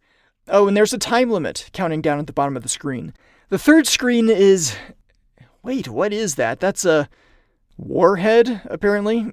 You just have to shoot it, but the warhead is in motion, and there's a security drone wandering around too. Oh, and there's a time limit, of course. If you do well enough on the first screen, you don't need the second, and likewise, if you rock the second, you don't need to do the third. I like Saboteur. It's frantic and fun, and I'm glad it includes a manual which was created by Digital Eclipse for this release. Point values are crazy, with almost no individual point values divisible by 5. It's a great addition, and I think you should give it a try, or 2, or more. Secret Quest I've heard of, but never played, another late-release 2600 game, this one made by the toy company Axlon, which was funded by Nolan Bushnell's venture capital firm Catalyst Technologies. Bushnell was behind the basic concept of the game, looking for an adventure game, something more akin to Legend of Zelda. Programmer Steve DeFrisco went with a sci-fi theme where you play a guy in a spacesuit working through a series of space stations, defeating monsters and picking up the energy and oxygen they drop, looking for a code written in an alien language. Once you find the code, which can be spread across multiple floors, you have to find the self-destruct mechanism, enter the code, and then find the teleporter out of there before the countdown timer reaches 0, and the self-destruct system does its one job. The game has a status and inventory screen, which is activated with the TV-type switch on the 2600. I seem to remember hearing about an Atari flashback system, or something similar, which included Secret Quest, but no TV-type switch, making the game more or less unplayable. In Atari 50, you can toggle the TV type here and elsewhere, but it requires pushing in on the right thumbstick, hitting a button once or twice, clicking the thumbstick again, doing what you need to do in the inventory screen, and then going back through the process again to get back into the game. It would have been nice if Digital Eclipse could have mapped the TV-type switch to one of the unused face buttons, at least for this game, to really streamline the process. But I was able to blow up a space station, killing many bear traps and potato men in the process, and I may or may not ever revisit Secret Quest again. Solaris, the ambitious and beautiful ground and space-based shooter that you played but never finished, that's included here as well. Super Breakout is one of the rare cases where the console port is better than the arcade original. I've always loved the random sounds each time you play on the 2600, and the arcade Super Breakout, it sounds primitive by comparison. I also noticed, and went back to check all the other paddle games to be sure, but Super Breakout for the 2600 and Atari 50 adds a third control mode for the left thumbstick. In addition to absolute and relative, there's also assisted. Assisted works a lot like absolute, but I found it slightly better. I'm not quite sure how. Maybe if you're close, it'll nudge you the last little bit. I don't know. Otherwise, it's a paddle game without a paddle. Surround. My kids used to play with the video graffiti mode a bit when they were younger, but I never really got into Surround, and I'm not likely to start anytime soon. Now we come to the Sword Quest games, Earthworld, Fireworld, and the Atari Age magazine exclusive Waterworld. I played the first two quite a bit, but never played the third. The comic books are included here for those like me who foolishly threw them away. My brother will never let me hear the end of that one once we realized how essential the comics are. Unlike Air Worlds, there's no quick access button for the manual or comic book, so you'll need to hit the game options button, go down to the instruction manual, hit select, flip through the manual and then the comic books, between 33 and 34 pages all told, depending on the game. But for Waterworld, it also includes the Waterworld Made Simple pamphlet, which is nice. Warlords is included and supports up to 4 players, but again, it doesn't work nearly as well without a paddle. Yar's Revenge rounds out the 2600 selection and includes not only the manual, but also the comic book. The reimagined Yar's Revenge does both of these as well. Including this as a separate entry from the other one might seem redundant, but I think it's worth it for that iconic orange box art.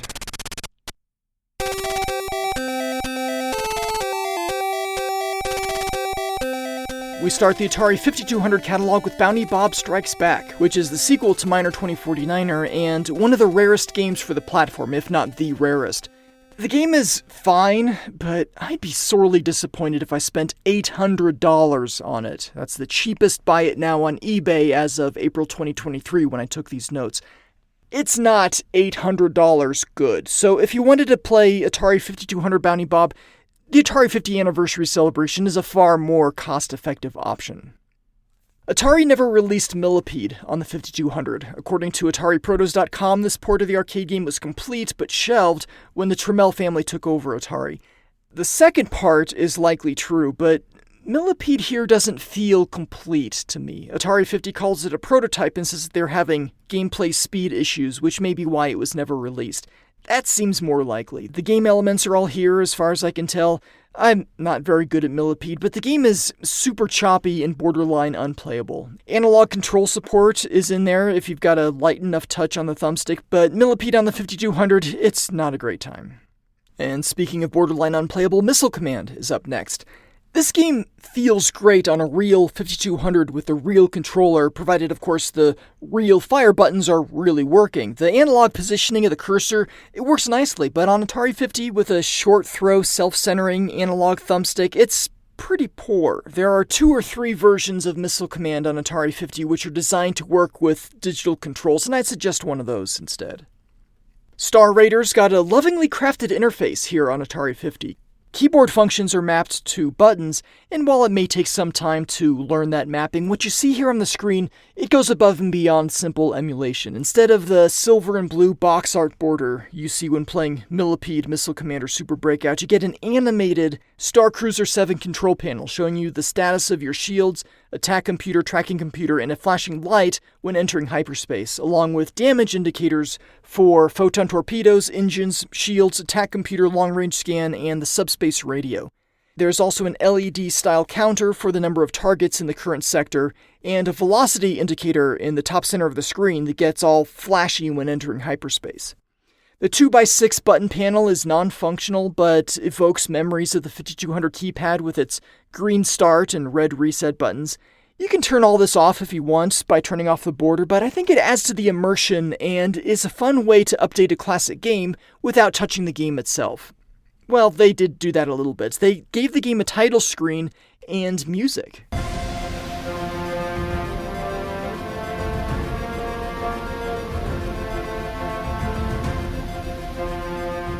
Weird. Somebody at Digital Eclipse really likes this game, it's fair to say. The emulation is a little wonky, though. It seems like the speed is wildly inconsistent. Now, it would always slow down a bit when you blow something up, but this emulated Star Raiders often feels too fast, and the alarm klaxon that sounds when you hyperspace into an enemy sector, it can be slightly irregular at times. That's barely noticeable now that I play it again, but still, Star Raiders is a fun game, it holds up, and I love what they did with it here. The analog controls work well too. Super Breakout is another title that works great with the non-centering 5200 controllers, but poorly here. And unlike the 2600 version, there's no assisted control scheme for the thumbstick, it's just relative or absolute. You're not likely to spend much time on this one either, I'm afraid.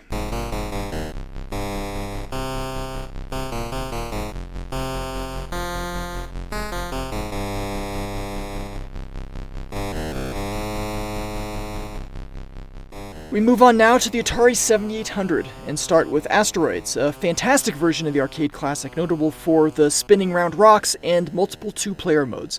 You can do the boring old alternating two-player thing, but you can also play simultaneously with another human in both cooperative and competitive modes. Plus, it's got these cool spacey sound effects. That is exactly what space sounds like, people. Don't bother trying to tell me otherwise. I won't listen. La la la la la la. I can't hear you. I'm too busy listening to space. The control mapping may feel a bit weird at first because thrust is not up on the joystick, but rather mapped to the right trigger. It's weird that they didn't do that on Asteroids on the 2600. That one's got the normal up to thrust that you might expect if you played these games on real hardware. Next is Basket Brawl. It's one of two versions of this game included in Atari 50, the other being on the Lynx. And though I've logged a lot more time on the latter, I think the 7800 version is more fun. Centipede, like Asteroids, offers two-player cooperative blasting action, bugs and shrooms this time instead of rocks and smaller rocks. And UFOs, I guess. My son and I were sitting in the parking lot waiting to pick up my daughter, his sister, from work.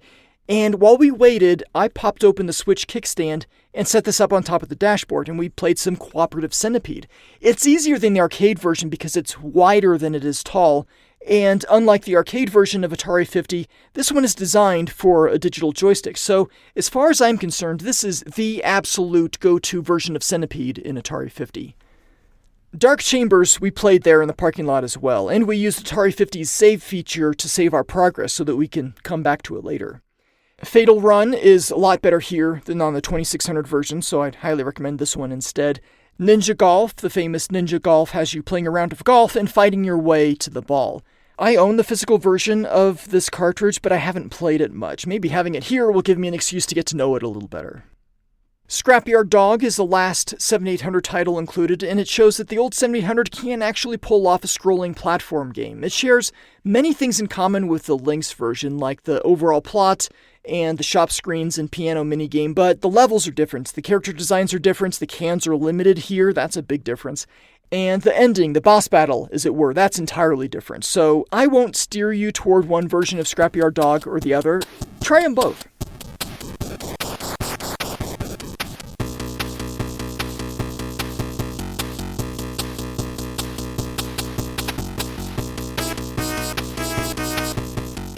The Lynx has a wonderful library filled with arcade ports and original titles, most of which are owned by other companies, not Atari. So we end up with a mere 5 titles here, but we do have some different presentation than what we saw with the arcade games and the consoles.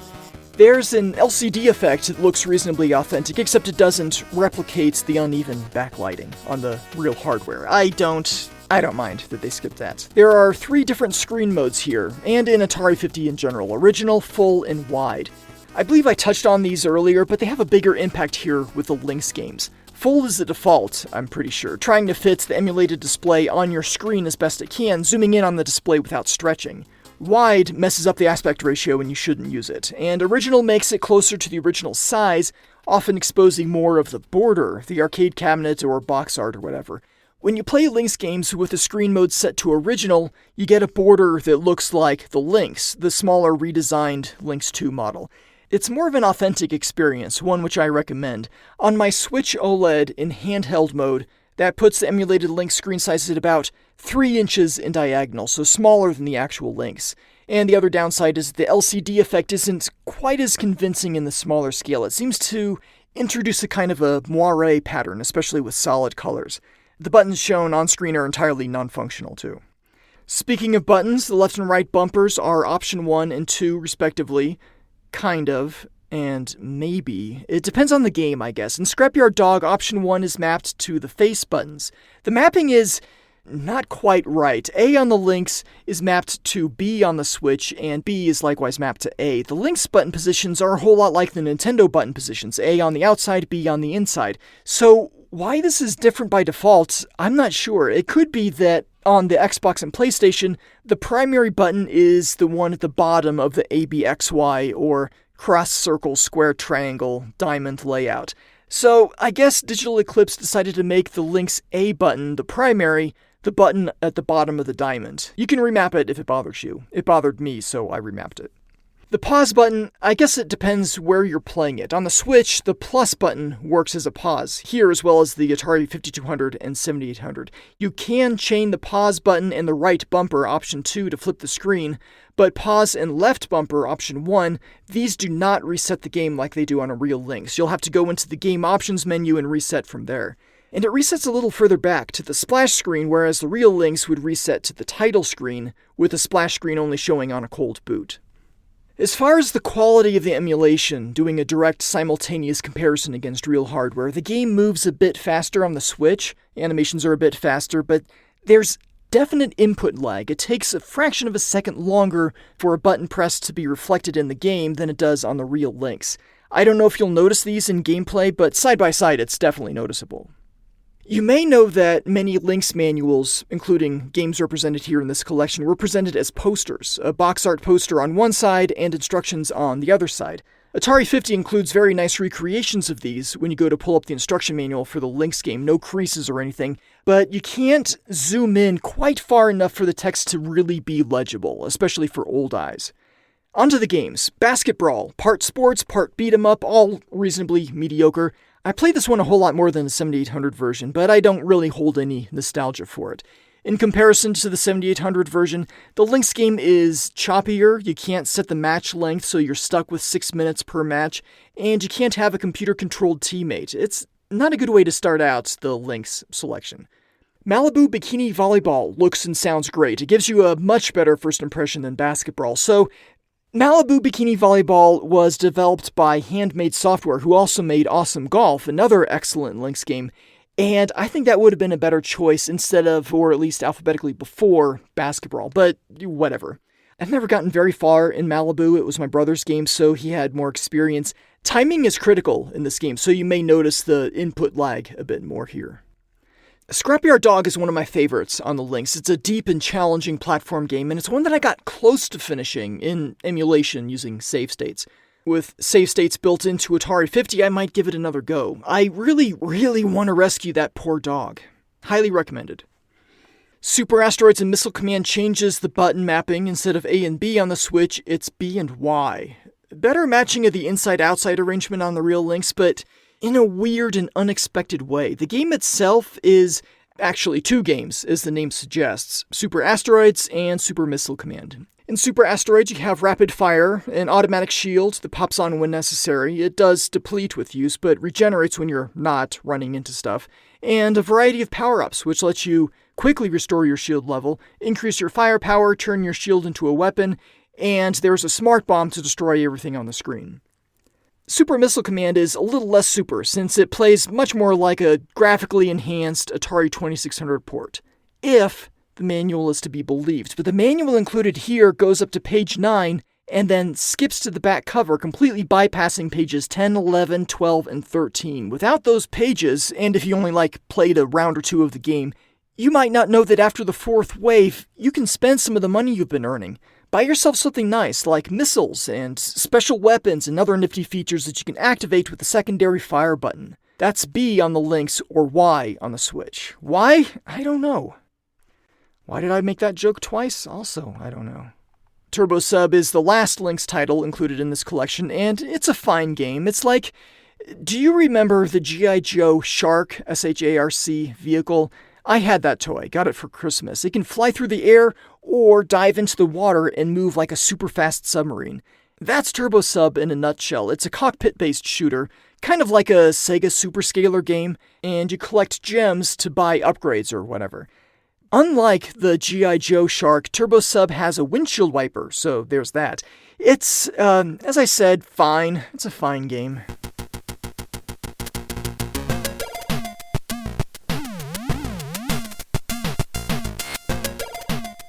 Up next, we have the Atari 8-bit computer line in the game library under the heading 800, which is not chronological at all, but whatever, it doesn't matter. The 800 effectively spanned console generations, so why not put it here? The presentation differs in that these games share a different border. Rather than box art, the emulated screen is framed by what looks a whole lot like the Amdek Color Eye monitor, which was a popular choice for Atari 8-bit computer users because the color scheme matched pretty well.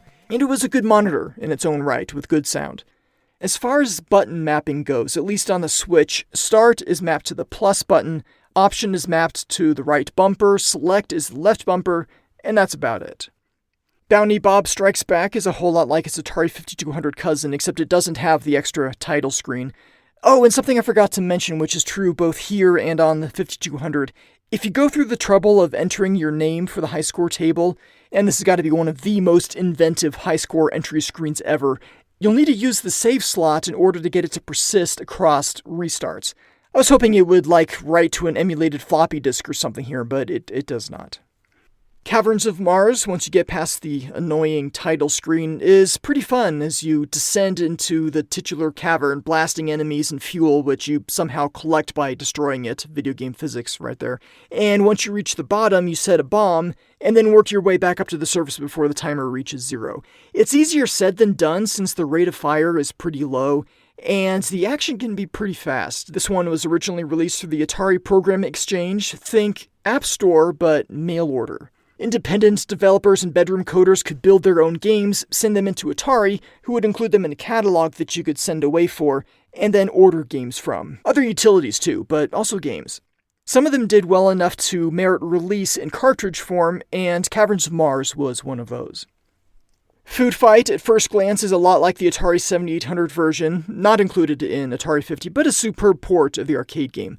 The 8-bit computer version, though, is bad. Movement is inconsistent. Charlie moves a lot faster left and right than he does up and down, and the animation in general is choppy. Was this one actually released? It feels unfinished. The cool XE box art design I like, but other than that, play the far superior arcade original, please. Miner 2049er is predictably much better here than on the 2600, so play this one instead. Last but certainly not least, Yoomp. I was so glad to see Yoomp in the list. I love this game. It's like one of my absolute go-to games on the Atari 8-bit. Everything about it is wonderful, but the best part is the synchronization between the music and the sound effects and the in-game action.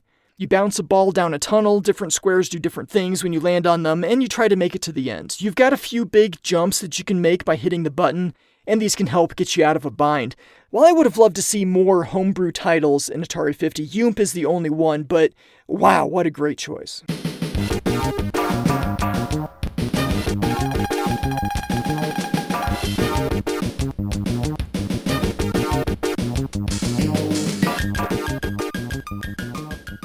Oh, you know what we have now? I've been talking for over 2 hours, and now, only now, we get to the Atari Jaguar. I can't talk about the Jaguar experience on Atari 50 without mentioning a man named Rich Whitehouse. Mr. Whitehouse has been working on game development for better than a quarter century. Most of his earlier work in the late 90s involved developing AI teammates and opponents for games like Quake 2 and Half-Life. Working for Raven Software, he wrote the networking for Jedi Academy and Jedi Outcast, which means I definitely used and enjoyed his work in the early 2000s. Beyond that, there's so much work, and much of it game engine stuff, technology programming, reverse engineering, really deep, highly technical work. He wrote a tool which tracks a Roomba doing its vacuuming thing, and used that data to create maps for Doom. Yeah, Doomba, it's called. He's currently, as I record this, head of digital conservation at the Video Game History Foundation, and over the course of about 3 months, under contract with Digital Eclipse, he developed Big P EMU, an accurate and flexible and fast Atari Jaguar emulator. This is something that he'd been wanting to do for a while. He didn't have a Jaguar back when it was current, but kind of wanted one. Many years later, his wife bought him a Jaguar for Christmas, so when Digital Eclipse was thinking about including Jaguar games in Atari 50, he was like, yeah, let's do this. It became clear that existing emulators weren't going to cut it for Atari 50, so Mr. Whitehouse picked up the 140-page technical reference manual for the Jaguar's Tom and Jerry processors and got to work. In a few weeks, he had Tempest 2000 up and running and spent a couple more months to work on timing and compatibility. Big P EMU claims compatibility with all commercial cartridge and CD games. That includes stuff like the memory track and VLM and EEPROM saves and the rotary controller and the team tap, but also features like screen filters and shaders, save states, recording and playback of game inputs, overclocking and underclocking the Jaguar's processors, per game controller profiles, and more. Now, I know what you're thinking. You're thinking, wait, if I can overclock the Jaguar processors, does that make Supercross 3D playable? It does not. Supercross 3D, still a mess, I'm afraid. I tried out Big P EMU on a Windows machine running a 6th generation Core i7, a laptop with a 10th gen i5 running Linux using the Wine compatibility layer. It is Windows-only software, after all. And I even tried out a cheap old Windows laptop with a Celeron 3060. I found that in all these scenarios, the emulator runs games at better than full speed compared to the actual Jaguar, and often quite a bit faster. Games like iWar and Hover Strike and Checkered Flag are much smoother in movement. Presentation here is slick with a rotating cube splash screen, menus that move and slide as you navigate them, and full support for Game Drive MRQ files.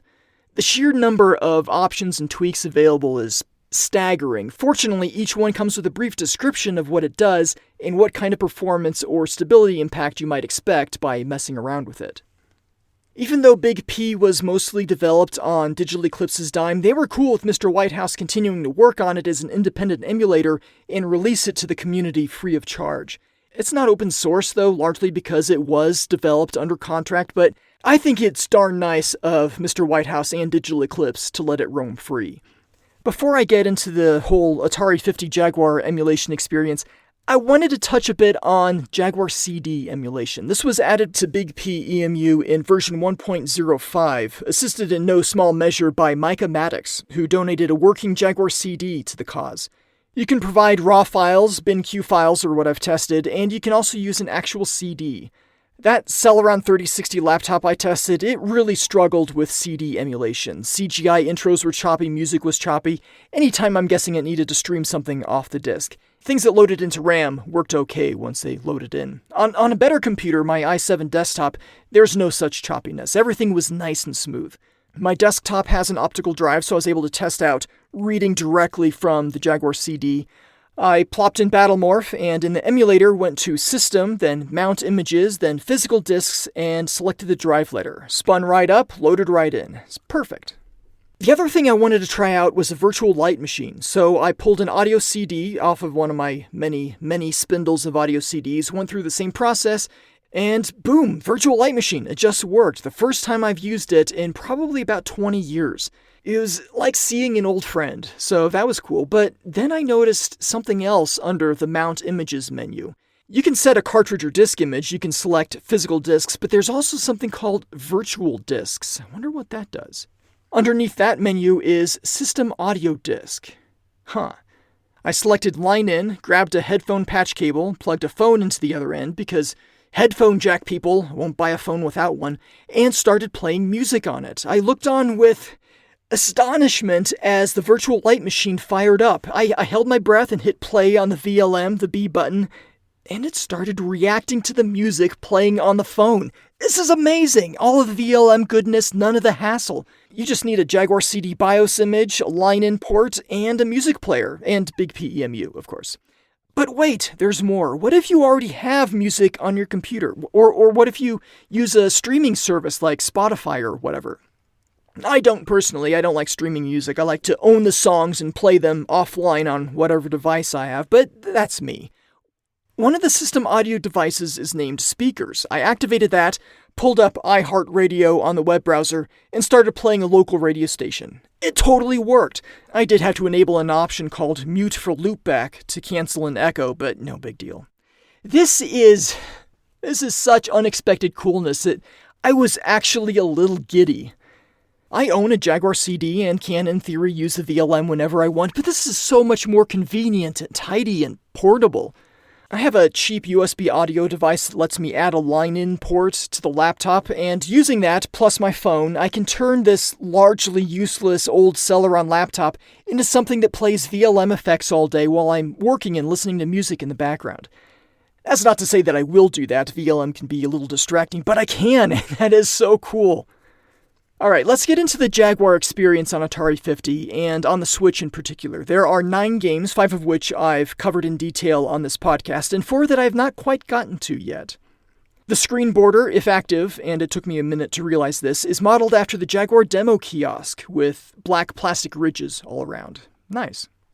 Like the Lynx, I tested input latency here, only this time I measured it, and I saw about 211 to 263 milliseconds of delay reacting to button presses compared to a real Jaguar. It seems to differ a bit depending on the game, but everything else is in general a bit faster. It takes less time to load in a level, and some of the animations are speedier in Atari 50. The first game in the list is Atari Karts. This is coming up in episode 44, and I have thoughts about this game that I'd like to wait until then to talk about, but I can give you a brief overview without spoiling anything. Atari Karts, the game, has native support for the Jaguar Pro controller, with shoulder buttons giving you a tighter turn. And on Atari 50, I'm pleased to say they knew this, and mapped the left and right triggers to these actions by default. Excellent. Other button mappings: pause is the plus button, option is the left bumper, and the 0 button to toggle the music is mapped to the right bumper. A, B, and C on the Jaguar are B, A, and Y on the Switch, respectively. Again, you can remap these if you want. Other than that, it seems to look and sound and play just like Atari Karts. Club Drive is technically also a driving game, but so much different in implementation. The first thing you may notice is a thin white bar along the bottom left corner of the screen that disappears when the red polygonal car pulls up at the beginning of the title sequence. You only see this on a cold boot. A star and hash reset will not show this weird little glitch. You may remember that Club Drive makes extensive use of the keypad. I designed an overlay for the keypad because the game didn't actually ship with one, and you'll find that linked in the Club Drive episode show notes, but the Switch doesn't have a numeric keypad. Neither does the Xbox or PlayStation. PC, you could probably do the keypad thing without much effort. I haven't checked to see if that works in Atari 50, but in Big P EMU, the number row works just fine. USB keypad, maybe, if you remap it. Back to Club Drive, though. How do you, change camera angles, change the radio station, stabilize the view? Different ways. First, star and hash to change the radio stations. These are mapped to the left and right bumper buttons. Press both simultaneously to reset the game. The right trigger is mapped to accelerate, and the left trigger brakes. In the actual game, those are B and A, respectively, so that might take a little adjustment if you played a lot of Club Drive on the Jaguar. The A button on the Switch is like the C button on the Jaguar. Hold it down to back up. The B button on the Switch is like the 1, 2, or 3 buttons on the Jaguar, stabilizing the vehicle and the view. And they put this front and center on the face button diamond. Pause on the Jaguar is plus on the Switch. You'll find that pretty common across Atari 50. And option on the Jaguar, the rewind button, is mapped to X. Y is labeled debug mode, which on the Jaguar is activated when you push 6 and 8 simultaneously. Not sure why that's worthy of a face button, but there it is. I guess I can't think of another way they could have done it while still allowing this undocumented feature in the game. All the camera controls, as well as the 0 button to toggle the music, those are mapped to the right thumbstick. Push the thumbstick in any direction and a radial menu will pop up with icons and text describing each of the 7 positions available. A white dot indicates the currently selected position, so use the thumbstick to move that dot wherever you want and release the thumbstick to activate. This works everywhere, so that little shortcut I found when covering this game to view the high scores from the title screen, the 6 button, select the camera drop view from the radial menu during the title screen. Also, this menu does helpfully tell you that camera drop view and camera fixed view are for the collect and tag modes only. Due to the default controller mapping, I had trouble navigating the menus in Club Drive. On the Switch, it's right trigger or A to select. Many Atari 50 games use B as the primary button, and left trigger to go back. The other face buttons do nothing, so it can be kind of confusing. Despite this and the glitches that are baked into Club Drive, it plays pretty well. I think it's smoother here than on the actual Jaguar. To test this out, I started a 2-player race in the Old West. In the real game, this is about as choppy as it gets. In Atari 50, it's noticeably better. Cybermorph is both the first game I played on the Jaguar and the first game I played on Atari 50.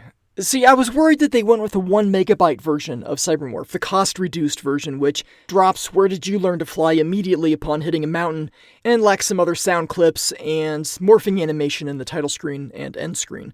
So I was relieved to see the morphing animation when I started up this game.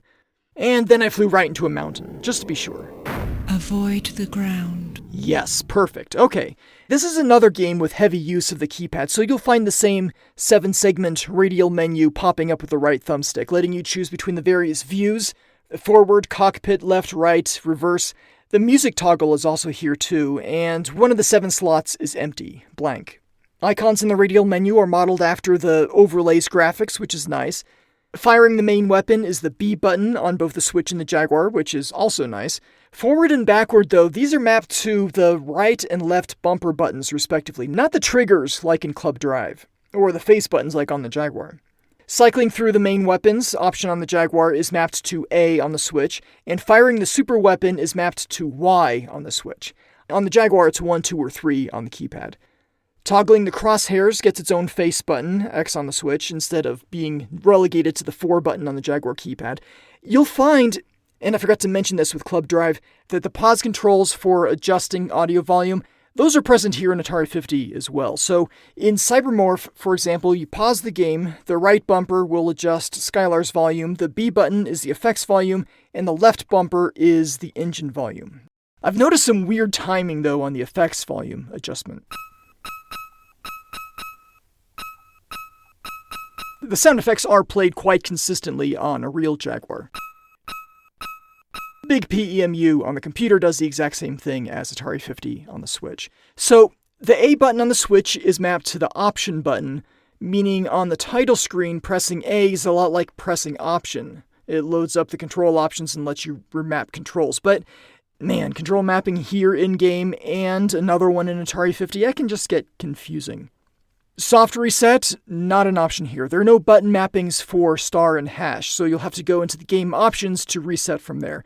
What this means also is that there's no way to reset the cartridge memory to defaults in Atari 50. If you go into the options screen and bork up the controls and want to get back to normal, you'll have to consult the manual, which is included here, of course, to find out what normal means. Exiting out and going back in, choosing reset from the game options menu, none of those will reset the emulated EEPROM. Now, Cybermorph also has 4-digit codes to access the 5 different sectors, plus 1 hidden secret sector. How on God's green Emeth do you enter numbers without a keypad? In the initial release on Atari 50, you couldn't, but in patch version 1.0.3 they added digit selection using the right thumbstick. So, on the select destination screen, use the right thumbstick up or down to choose between the digits, shown in little text at the bottom of the screen. Push in on the right thumbstick to choose that digit and move on to the next one.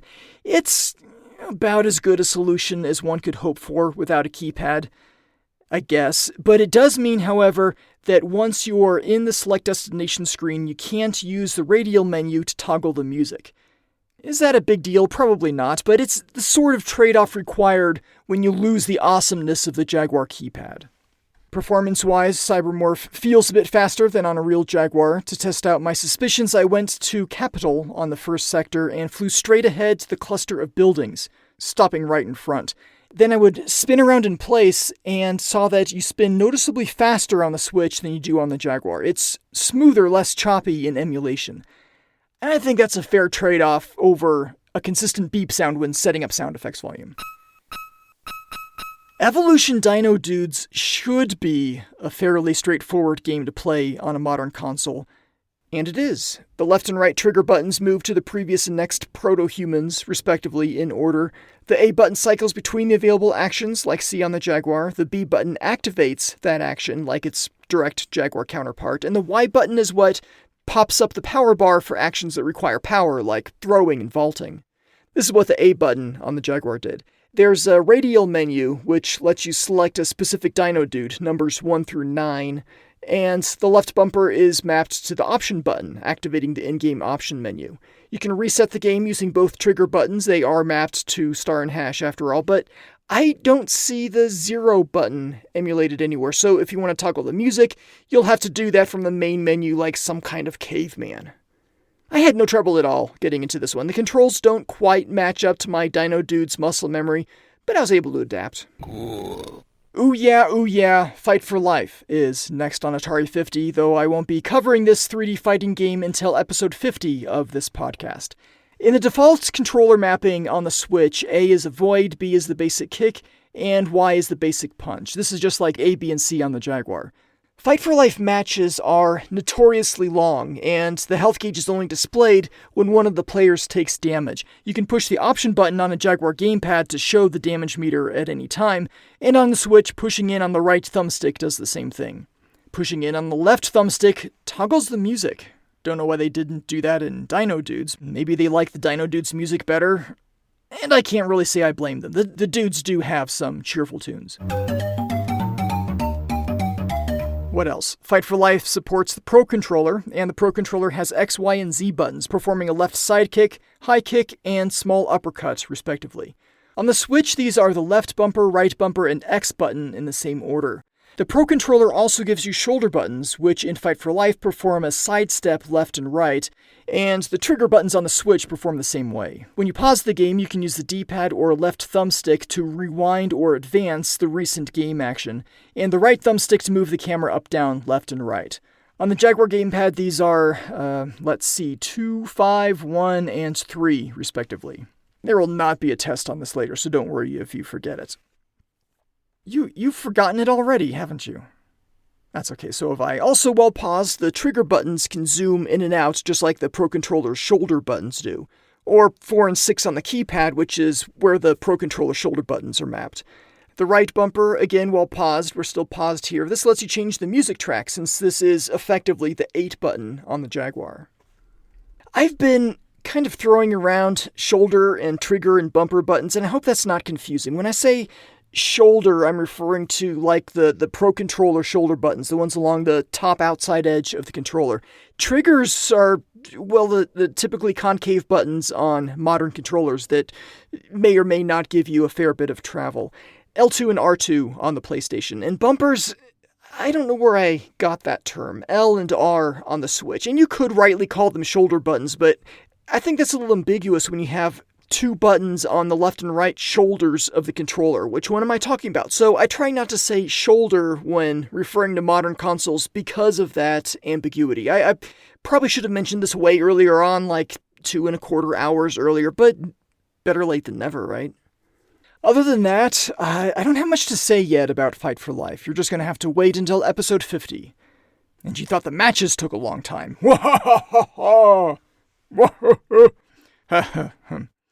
Missile Command 3D, like Fight for Life, has a pretty direct mapping of A, B, and C buttons on the Jaguar to A, B, and Y on the Switch, or B, A, and X on the Xbox. Right, center, left, it's all good. Pushing in on the right thumbstick again toggles the music, and moving the right thumbstick brings up a radial menu which gives you access to all the keypad digits 0 through 9. Nothing fancy, just the numbers. Everything else regarding the controls is more complicated because there are some shortcuts mapped in by default. In Missile Command 3D, coming up in episode 45, there are 3 game modes: Original, 3D, and Virtual. Some buttons do things in one, but not the others. Original, for example, lets you wrap the game screen in 4 different guises. You can play on a TV, on a Lynx, or on an arcade cabinet.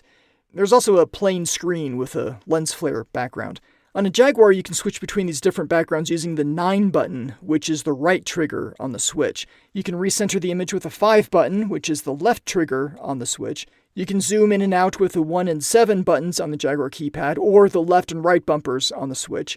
You can tilt forward or backward with the 2 and 8, and tilt left or right with the 4 and 6. There are no button mappings for these on the Switch, so you'll have to use the radial menu on the right thumbstick for angle and rotation. Though those are all fairly cosmetic. In 3D mode on the Jaguar, you can change special weapons by pushing a button on the left side of the keypad, 1, 4, and 7, and the option button too, why not? To fire that special weapon, it's 3, 6, or 9, a button along the right side of the keypad. On the Switch, you change special weapons with the left and right bumpers and fire it with the X button. And finally, in virtual mode, it's very Jaguar-like. B fires lasers on the Jaguar or the Switch, A fires or destroys missiles on the Jaguar or Switch, left and right bumpers cycle between the cannons on the Jaguar or the Switch if you have the Pro Controller. Of course, otherwise you're cycling cannons using the buttons on the left and right side of the keypad. I would say the performance is a bit better on the Switch than on a real Jaguar, rendering those polygons, but it's been a while since I really played this game on the Jaguar, and I didn't do an A-B comparison with this like I did with Cybermorph and Club Drive. Ruin or Pinball, 2 great games in one package, the manual says. I haven't covered this one yet. It's coming up sooner than the others, though, in episode 38. I hope you enjoyed the recent button parody between the Jaguar and the Switch, because we break that now, but it's okay. B launches the ball on the Switch, and on the Jaguar it's A. B is the right flipper on the Jaguar, and that's A on the Switch. This is probably one that is the same between the Xbox and Jaguar, actually. The directional pad is the left flipper, and that's true for any platform except pushing right on the D-pad, which nudges left. That's true for all platforms as well. You can also nudge with the left and right triggers, nudging in those directions, and a center nudge is X on the Switch and C on the Jaguar. There are a couple shortcuts when you lose. 7 on the Jaguar or the left bumper on the Switch will instantly restart a new game, and 9 on the Jaguar or the right bumper on the Switch restarts at the same level. I don't know what the distinction is. I haven't played Ruiner much either, but I do look forward to learning more about it. I do like video pinball games, and Ruiner is very different from Pinball Fantasies. There's no music toggle here, and no radial menu on the right thumbstick. I don't know that either of these are really necessary or even applicable. The penultimate Jaguar game in Atari 50 is called Tempest 2000. The default controls threw me off. B fires, both on the Jaguar and on the Switch, but I'm used to moving my thumb to the right to jump and the left for the Super Zapper, and that's the opposite on the Switch. It's easy enough to change in Atari 50's game options, so that's exactly what I did. Other buttons adjusting the view are done using vertical columns on the Jaguar keypad, left for default, middle for far away, and right for close up. On the Switch, it's left bumper for far away, X for default, and right bumper for close up. I think that's fine. I won't be changing that one. What I can't find is an option button. Without this, you can't change the button assignments in the game itself, choose between fat and skinny vectors, or change between interlace and no interlace. Is this a big deal? Probably not, but it seems like a weird omission. You can push in on the left thumbstick to toggle the music, but there's no option button? Weird. There's no radial menu on the right thumbstick, but like Ruiner Pinball, it's not really necessary here. You'll find that Meltavision is faster in Atari 50 than on a real Jaguar, especially in the Game Over screen. One thing Atari 50 does differently on Tempest 2000, well, two things, is that you can enable analog input, and you can choose to enhance and overclock the game. Analog input, I didn't notice any difference. I can push the analog thumbstick very, very slightly, or I can lay into it, or I could use the digital buttons on the Switch, but it seems to always move at the exact same rate no matter what, so I don't know. Maybe it does nothing on the Switch. Enhance and overclock claims to boost the game to 60 frames per second, and this one, I do notice a difference. If you thought Meltavision was a little fast before, check this out. It is speedy quick. The rest of the movement feels smoother too, like when you have multiple pixel shatter effects going on at the same time, and I think the Jupiter River bonus level is a bit smoother as well, so this one I might keep. Another thing you won't be able to do in Tempest 2000 on Atari 50 is, well, cheat. The cheat code where you hold down 1, 4, and 7 on the keypad and then hit A, there's no way to do that. So if you want to be a cheater, you're going to have to use Big PEMU on a computer or a real Jaguar. Tempest 2000 is gorgeous on the Switch OLED screen, and still every bit as awesome as ever. Love it. Once again, I'd like to say we end on a high note, but the last game in the list is Trevor McFur in the Crescent Galaxy. By default on the Switch, it puts the bomb on the B button and forward shot on the A button. This feels wrong, so I suggest remapping it to A for bomb and B for forward like it is on the Jaguar. The Y button to fire the special weapon is the default, and that one's fine. Cycling through special weapons is the option button on the Jaguar and the right bumper on the Switch. It's a little bit weird, but it's alright. I'll allow it.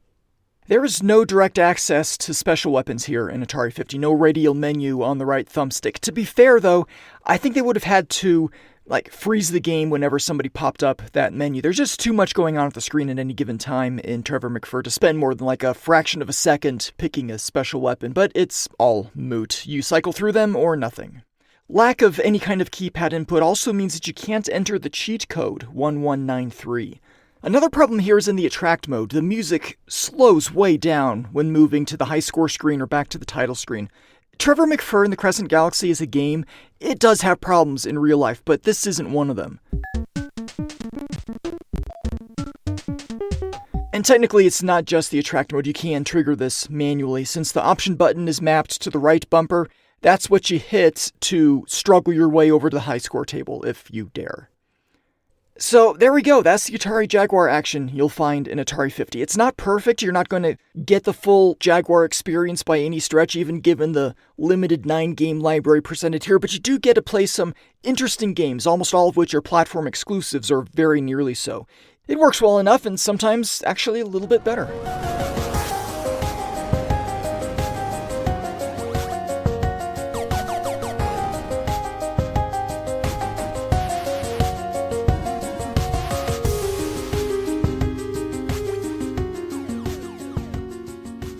Box art for Atari 50 is dominated by a golden Atari Fuji logo, the proper one, not the bell-bottom one from the Hasbro days. Inside the logo are little images of Atari artwork, consoles, 8-bit computers, and arcade cabinets. Below the logo, Atari 50, the anniversary celebration. There's an ESRB logo rated T for teen, and a smaller Digital Eclipse logo. On the back of the box, you'll see the Atari 50 logo in the top left corner next to the text, "Go on an interactive journey through video game history, including more than 100 playable games." That last part is in bold. I tried to bold up my voice for it. Not sure how noticeable that was.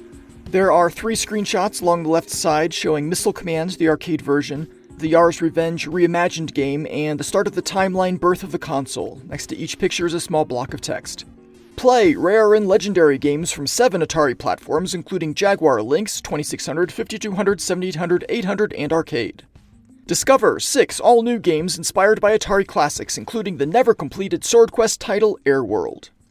Explore interactive timelines that blend games, exclusive interviews, artwork, and trivia into a seamless experience. At the bottom, the text, "You've never experienced classic gaming like this." The box for the Switch version contains a number of different game modes depending on the Switch configuration. 1 to 4 on a TV, 1 to 4 in tabletop mode, and 1 in handheld mode.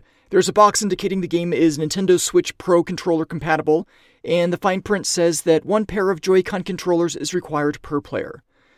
Yeah, it seems like a shame, and not strictly necessary for many of the games included here.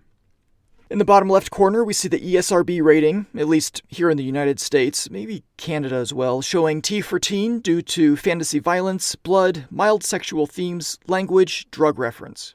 And there are various warnings and copyright things that I'm not going to read. It's kind of weird for me to see both the Atari logo and the official Nintendo seal mere inches apart. Inside the case, at least on the Switch, it's all, what color is that? Goldenrod?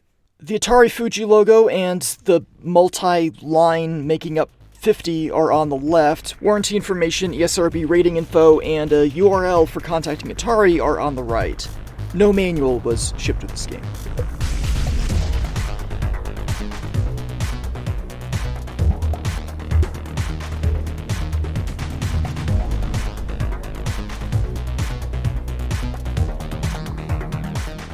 In January of 2023, a major update was released for Atari 50, bringing it up to version 1.0.3, and some of the changes included here are, well, for the PC version, you can launch into one of the reimagined games directly from the command line. Dip switch options were added to the arcade games. Optional colorized modes were added to Pong and Fire Truck, and Fire Truck could now be played single player, much like the arcade game Smokey Joe. Lunar Lander controls were improved, with thrust being mapped to the right analog stick. I guess you could use the Switch touchscreen as well, but I didn't try that. I think the analog stick works great. Quantum no longer starts a 2-player game by default. I guess this just applied to the Switch version. On Food Fight, when you release the thumbstick, Charlie Chuck keeps facing in the same direction he was before. It would, snap back to center. I foolishly applied the update immediately when I popped in Atari 50 for the first time, otherwise I would have tried some of these out for you. Random item positioning in Adventure Game 3 was fixed, which means it was broken before, probably static positioning every time would be my guess. Warlords had some kind of gameplay exploit they fixed. There were pages missing from the Sword Quest Earthworld comic book, and those were added back in. The 2600 game variation selection interface was tweaked a bit. Not sure what it was like before, but I think it's pretty solid now. They added analog input and enhanced and overclock modes to Tempest 2000. They added the ability to enter the 4-digit sector codes in Cybermorph, which ordinarily requires a keypad. They made it so that you could visit Club Drive's secret level, Planet Todd. In the real game, you hold down 4 and 2 on the keypad. In Atari 50... well, they made it a bit easier, made it a A lot easier, in fact, with a little dialogue at the bottom telling you which button to press to select Planet Todd Hidden Area. Kind of takes the thrill out of it. I tried activating Planet Todd using the Atari 50 controller mappings, namely holding B on the Switch while activating the front of car view with the right thumbstick radial menu, but that didn't work. There was a problem with the option 1 and 2 buttons on the links. Not sure what the problem was, but they fixed it. They also fixed a problem with the end of matches in Malibu Bikini Volleyball. Again, I don't know what the actual problem was before. They fixed a bug that sometimes calculated timeline completion percentages incorrectly, and they added some more thank yous to the credits.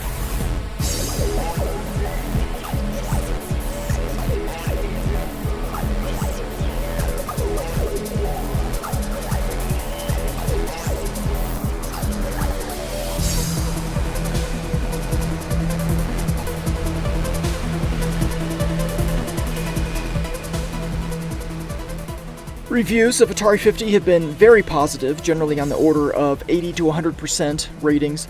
On Moby Games, the Moby score is 8.6, which puts the title in 184th place out of 156,000. It's ranked number 10 on the Xbox 4, Xbox Series whatever, number 20 on the PlayStation 5, and 21 on the Switch. The average rating from professional critics is 87% based on 51 reviews. Metacritic shows a Metascore of 89 based on 18 reviews, though user reviews are a bit lower at 7.2 out of 10. One of the 3 users leaving reviews as of this recording show contributor Ballistic Coffee Boy, giving it 10 out of 10, but another reviewer, MCZA, gives it a 0, saying, "Unfortunately, the best game in the whole compilation, Tempest 2000, is broken. After you pass to the red levels, the music stops playing after a few seconds." I can neither confirm nor deny that happens. I didn't try it. There are so many reviews, I won't read all or even some of them, but the general consensus is that Atari 50 is the gold standard in retro game compilations, no pun intended. The reviewer for tech blog The Verge says that the biggest complaint he has is that now he wants this treatment for every retro collection. I took a look through the list of reviews looking for any crossover between active reviewers now and reviewers that I typically used when talking about game reviews for the Jaguar. The only one that I found is the Video Game Critic, who gives Atari 50 a rating of A, calling it an elegant, thoughtfully crafted 50-year tribute. He liked how the timelines incorporated the actual games, allowing you to immediately experience what you just read about. He called the reimagined games surprisingly strong, but said that certain games with analog controls like Warlords aren't well adapted to modern controls. Agreed on both counts. And Video Game Critic readers also agree, with 12 votes averaging out to an A. My full review and listener feedback is coming up after the break.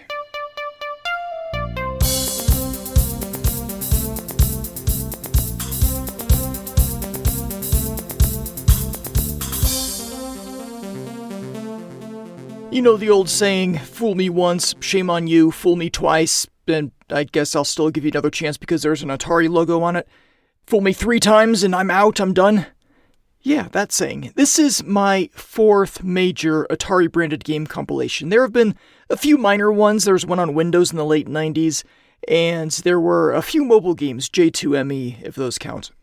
I got Atari Anthology for the original Xbox. The interface on that one was interesting, but kind of cumbersome. It was based around different star constellations organized into categories like adventure games, action games, sports games, space games, that sort of thing. You select the constellation and then select the game by name, and then you go to a star system where you can access the game and various other things like bonus content by choosing different planets. Digital Eclipse did this one, and though it did expose me to games that I hadn't seen before, like Liberator and Major Havoc and Space Duel and Red Baron, I wasn't crazy about the overall experience. Atari released a free-to-play collection on Android in 2011 called Arcade's Greatest Hits. I guess there was an iOS version as well. And though it said Arcade's Greatest Hits, it also offered a bunch of 2600 games. But I found it to be a miserable experience. It was slow and clunky and touchscreen controls. Ugh. Atari Vault was released in 2016, and I bought it on Steam. It was on sale, and I was also happy to see that it supported Linux natively. I bought the 50-game DLC pack as well. Didn't play it much. It claims to have full controller support, but I kept getting stuck in navigation, like random glitches just navigating the menu with a controller. The artwork on arcade cabinets and boxes tended to be of low quality, like poor scans lifted off the internet. A 10th generation Core i5 with discrete NVIDIA graphics, and the paddle in Super Breakout is that jerky? Super Breakout. I plug in a gamepad with dual thumbsticks, but I can't get Black Widow to use them. That's just buttons with the D-pad, and that's it, as far as I could tell. Analog controls are so sluggish and imprecise, playing Tempest is like trying to cut celery with a wooden spoon. Yeah, kind of proud of that simile. I wanted to test Outlaw Game Variation 11, moving while infinite ammo, checking the emulator accuracy. And I couldn't select it. I couldn't get to this variation. Rather than a linear but descriptive game select sequence, they have these weird individual toggles. And even when I do dial in the correct options that make up Game 11, it still does Game 10. Did anybody at Code Mystics who made this game grow up with the 2600 and use the game select switch? The interface, too, is borderline condescending. Look, neon grids, it's so 80s. Look how 80s it is. Don't get me wrong, I love neon grids just as much as any other child of the 80s, but that doesn't say Atari to me. It says generic. No, after this I was done with Atari collections. I own most of these games anyway on real hardware, so really, what's the point? Oh, here comes another one, Atari 50, the anniversary celebration. Yeah, I'll pass. But it has Jaguar games and Lynx games and 7800 games, but you know what? So do I. Nearly complete collections of all three and a whole lot of games that'll never appear in one of these retro compilations. It has interviews with Atari veterans. Yeah, that's cool, but I bought Howard Scott Warshaw's Once Upon Atari, both the video series and the book. I'm pretty sure I've heard these stories before. It's just that I had so much ill will toward modern-day Atari after they claimed ownership of all my original designs on Redbubble and had them taken down, and after the Game Band and Neo VCS debacles. From my perspective, Atari had become a cheap cash-in on their legacy, flinging lawsuits and slapping their name and logo on anything that'll toss them a stack of euros. I did skim some of the very favorable reviews of Atari 50, things that would pop up on Ars Technica and The Verge in my normal day's perusal of tech news, but it wasn't until an episode of the Into the Vertical Blank podcast that I became actually interested in getting this collection. It was Season 5, Episode 10, released in December of 2022, which included a review of Atari 50 and an interview with Digital Eclipse's Mike Mika. In this interview, I learned that the 2600 was his first console, too. I learned that Mr. Mika was instrumental in making Atari Game Over, that documentary from 2014, instrumental in making it good. They were apparently gunning for kind of a mockumentary style, like, haha, Atari made E.T. and it was so terrible they buried millions of copies in the desert and it nearly killed an entire industry. But Mika defended Atari, and he defended Howard Scott Warshaw and explained all of the various factors that led to the crash and so forth. Mika even worked on the Jaguar trying to bring Bomberman over. This guy is the real deal. He knows his stuff. We bought a Nintendo Switch OLED for the family for Christmas 2022, along with several physical and digital games and a couple of controllers. These were 8-bit Do, 8-bit Do Lite 2s. Since they were fully featured and inexpensive, and though they're definitely on the small side, they're not really that much smaller than the Joy-Con buttons and stuff. This was our family's first new console since the Nintendo Wii, though I did get a used PlayStation 3 a few years later. I had some Christmas money waiting to be spent, so I went on Amazon and bought Atari 50, which was on sale for $30, $10 off MSRP. 50 years is a big milestone, and Atari was such a tremendous influence on me in my childhood, I guess I'll give them another chance. Once more unto the Fuji, dear friends, once more. Along with the Atari 50 cartridge, I also ordered an additional controller, an 8-bit Do Pro 2, which offers compatibility with the Switch, Linux and Windows, either wired or Bluetooth, and Android. It's a pretty versatile controller. I got the black one because the button labels are really hard to see, and I felt that gave me sufficient ambiguity so that it would work fine for Nintendo-style BAYX button arrangements, and also what I consider the more familiar Xbox-style ABXY. It really is a great controller. I like it a lot. I ordered them soon after Christmas, and they arrived a few days before the new year. I had a feeling I'd want to cover Atari 50 for this podcast, due in part to its Jaguar content, but also its general Atari-ness. So I wanted to hold off on really digging into it, but I was worried. I was worried they were going to screw it up, and I wanted to know just what kind of disappointment I was in for. So many people get Atari wrong. I remember watching VH1's I Love the 80s, or maybe it was the follow-up I Love the 80s Strike Back, when they were talking about Atari, the VCS, or 2600 in particular. And the pictures they showed of the console, it was an Atari flashback, not an actual 2600. Big round colored buttons, not 6 or 4 silver switches. It's like somebody searched for Atari on the internet. This picture came up and they said, yeah, fake wood grain, that sounds right, and they used it on the show. But I've seen haphazard treatment of Atari games in official releases too. A couple examples that come to mind: the Jack-specific 10-in-1 Atari joystick, where a full 30% of the included titles were paddle games. The AtGames Flashback 3, which included Secret Quest, but lacked the TV-type switch necessary to, play it. The utter lack of anything beyond arcade and Atari 2600 games. Over and over, there have been a handful of 5200 games in recent years on Atari Vault and Flashback Classics, but most of the time we just see the same games over and over in various subpar presentations. There was a brief glimpse of the Atari 7800 in the original Flashback plug-and-play, but the games are all hastily programmed recreations of the original titles. They look and sound and play very differently, at least for those of us quite familiar with the 7800 library. I get the reasons behind this. It was a very tight turnaround, and they had to use a Nintendo on a chip because they weren't given the time and resources to recreate the original hardware. This was something that was rectified for the Flashback 2, since the original Flashback proved there was a market for a device like this. There's also the Evercade, a portable system and later console that includes not just 2600, but also 7800 and Lynx titles. Quite a few, actually. Way more than we get in Atari 50. I was very pleasantly surprised that they were able to not just license the Atari-owned titles, but also the excellent Lynx games from Epic, among other developers. Genuinely impressed by Evercade. I didn't buy one. I seriously considered it, but there are Lynx games and 7800 games that I love and own, but which haven't been released on Evercade collections, and probably won't be released. So what I did instead was I bought an Odroid Go Advance Black Edition from Korean single-board computer company Hardkernel. This is a kit that you assemble, at least it was, it's at least 2 generations old by this point, but it was an inexpensive way for me to emulate my entire physical collection of 2600, 5200, 7800, and Lynx games, plus most of my PSP library, and maybe other systems and games as well. If I want to play Atari 2600 Pac-Man, which I do on occasion, I can either hook up one of my actual 2600s and plug in the cart, or I could just load it up on the Odroid. It also runs Ubuntu Linux, so I could make it do other things, like I have a first-generation Raspberry Pi installed in my barn, which gives me a camera view and temperature probes for making sure my ducks are happy and healthy. Sometimes the SD card becomes corrupted, and the only way to fix it is to remove the card, bring it back to my office, run file system repair commands on it, take it back out to the barn and plug it in, and boot everything back up.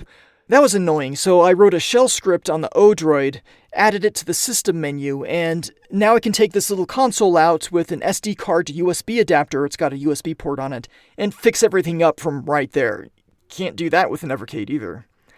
I am, wondering where I was going with this. Well, let's just say that good modern-day representations of Atari games, especially for those systems beyond the 2600 and maybe 5200, those have been very hard to find. With the exception of the Evercade, we haven't seen much, and what we've seen, like the Flashback 1, have been pale imitations or haphazard implementations by people who didn't seem to grok the originals. Was Atari 50 going to follow this trend, or was it going to do some level of justice to the Lynx and Jaguar especially? The first thing I did in Atari 50 was load up Cybermorph. I could imagine somebody downloading cybermorph.rom off the internet, stuffing it into an emulator, and calling it a day. Would they even know that there were 2 versions of the game released? Would they care to choose the better of the 2? Would they do anything with the numeric keypad, or would they just map the 3 face buttons, maybe option, and who cares about the different camera angles and super weapons? I could see those scenarios playing out in my head quite plausibly, but what I ended up seeing up on the TV was the 2 megabyte cybermorph and a radial menu which popped up when I moved the right thumbstick, giving me access to keypad functions. The default button mapping may have been a bit weird, but the sense of relief was palpable. As weird as that sounds. I then loaded up Super Asteroids and Missile Command for the links. I wanted to see the LCD effect. It looked good, and then I shut down Atari 50 until I could start a proper analysis. Until then, there was Breath of the Wild that needed to be played. You gotta do what you gotta do. These people at Digital Eclipse get Atari. They crafted this out of love and reverence and nostalgia, not like a cheap, lazy cash-in to bilk us diehards out of another $40. The design aesthetic is spot on, the interface is wonderful, the games are fully functional, and it feels like somebody actually tried out each game to make sure that it fit well and controlled well, or at least well enough given the control limitations. The content is excellent too. The interviews are concise and interesting. The documents are perhaps a bit redundant at times. Here's the artwork for the box, just below the box. But the little snippets of text around each game give you just enough information to put things into context. And the context, I've got to say, is what makes Atari 50 great. But there's more. Those reimagined games, especially Haunted Houses and Neo Breakout, Quadratank, Vector Sector, Yards Enhanced, I'd say those alone are worth the $30 I paid for the entire package. I've bought a few of those recharged games from Nickervision Studios or Atom Vision Studios, whatever that studio is called. They're good, they're fun to play, but at no point playing Missile Command Recharged or Centipede Recharged or Black Widow Recharged have I thought to myself, wow, this really has the soul of the original. I felt that with Haunted Houses. It felt like a game that was created by someone who grew up playing Haunted House. It's not a flashy coat of paint with some cool power-ups thrown in. Likewise, Vector Sector and Quadratank and Yars, these are high-quality games in the spirit of the original inspirations, and in Yar's case, it's like some necromancer reanimated the original, and you don't have to pay $10 each to play these. I do have complaints, though. The paddle games, spinner, rotary, whatever, they did the best they could, but there's no substitute for an actual spinny dial interface. Please sell me an Atari 50 paddle pack, which includes 2 wireless paddle-style controllers and maybe a DLC code for like Night Driver and Street Racer and Video Olympics, Steeplechase maybe, and Avalanche from the arcade, not sure what else, Scuzzy Side, the homebrew, that'd be cool. Trackball games are also poorly replicated on thumbsticks. I'm going to, I've been spoiled, I guess, by the arcade 1-up Centipede cabinet I bought in 2022. Centipede, Millipede, Crystal Castles, Missile Command, Liberator, Aka-R, they all play wonderfully with an actual trackball. It's what they were designed around. So if you're really into these games and you have the space for it and the money, of course, I do recommend the Centipede cabinet from Arcade 1-Up. The screen is terrible on this cabinet. It's just awful. It's a real step back from other machines that they've produced, with the narrowest of viewing angles and maybe dark splotches that appear in the middle after it's been on for about 30 minutes. But the controls for games like these, you just can't beat them, at least not without a real vintage arcade cabinet. So I'll recommend that, or the Pong pub-style table they have, which I'm sorely tempted to buy for games like Pong, obviously, but also Warlords and even 2600 Circus Atari. This is not an advertisement for Arcade 1-Up, but hey, if you guys want to sponsor the show in exchange for sending me some more cabinets, I'll find room somewhere. I'll make it work. Need detailed podcast reviews? I'm your guy. Jaguar at GameByGamePodcast.com. We'll talk.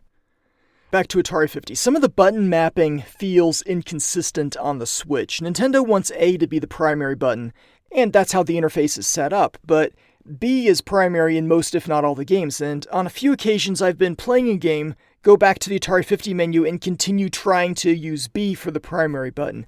But that does happen on my Odroid as well. It's set up the exact same way. Another downside is that some viable, albeit uncommon, actions aren't possible in some of the Jaguar games, as I mentioned. And speaking of the Jaguar, there's a slide about the Jaguar called Tom and Jerry, which has a text, although the Jaguar was advertised as a 64-bit system, in actuality it was powered by 2 32-bit processors nicknamed Tom and Jerry. That's reductivist at best, inaccurate at worst. I'm a little disappointed. There are some games that I wish were included that Atari owns, Kasumi Ninja and Ultra Vortek and Attack of the Mutant Penguins on the Jaguar, Hover Strike Unconquered Lands on the JaguarCD, Countermeasure on the 5200, I'm sure there are others, 5200 and 8-bit computers, Lynx games like Awesome Golf and Checkered Flag and Dracula. They have one handmade software title in there already, as I mentioned. Why not some others? No Skydiver or Flag Capture on the 2600 if you like your games primitive and competitive. Atari ST representation of some sort is, of course, a gaping hole in this collection.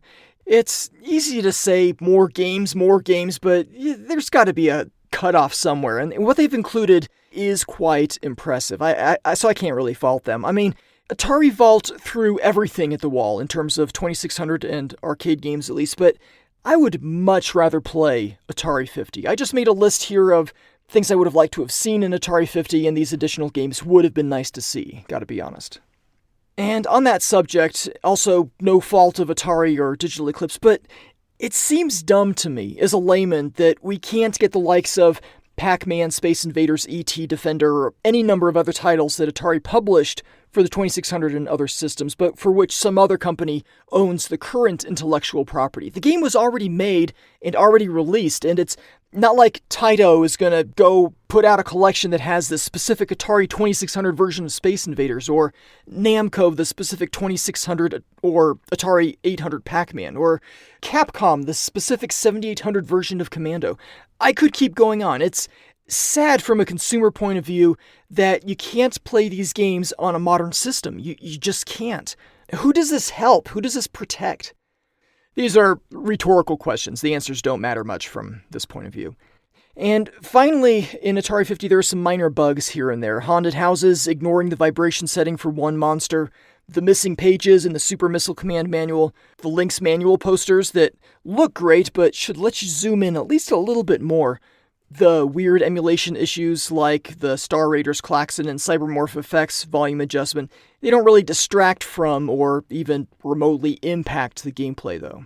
But, that's it. I am so thoroughly impressed by Atari 50, the anniversary celebration. It is a tremendous value. There's so much content in here, and it's a great way to play, let's see, Haunted Houses, Quadratank, Vector Sector, Yar's Revenge, Asteroids, Asteroids Deluxe, Black Widow, Cloak and Dagger, Food Fight, iRobot, Lunar Lander, Maze Invader, Space Duel, Adventure, 2600 Asteroids and Centipede and Missile Command, Dodgem, Haunted House, Quadron, Real Sports Tennis, Saboteur, Secret Quest, Solaris, Bounty Bob Strikes Back, Star Raiders, 7800 Asteroids and Centipede and Dark Chambers, and Ninja Golf, Lynx, Scrapyard Dog and Super Asteroids and Missile Command, Turbo Sub, Caverns of Mars, Miner 2049er, Yoomp, and all the Jaguar games. I've got to mention especially games with a black background played on a Switch with an OLED screen. Games like Black Widow, Food Fight, Space Duel, Vector Sector, the Cooperative 7800 games, and of course Tempest 2000.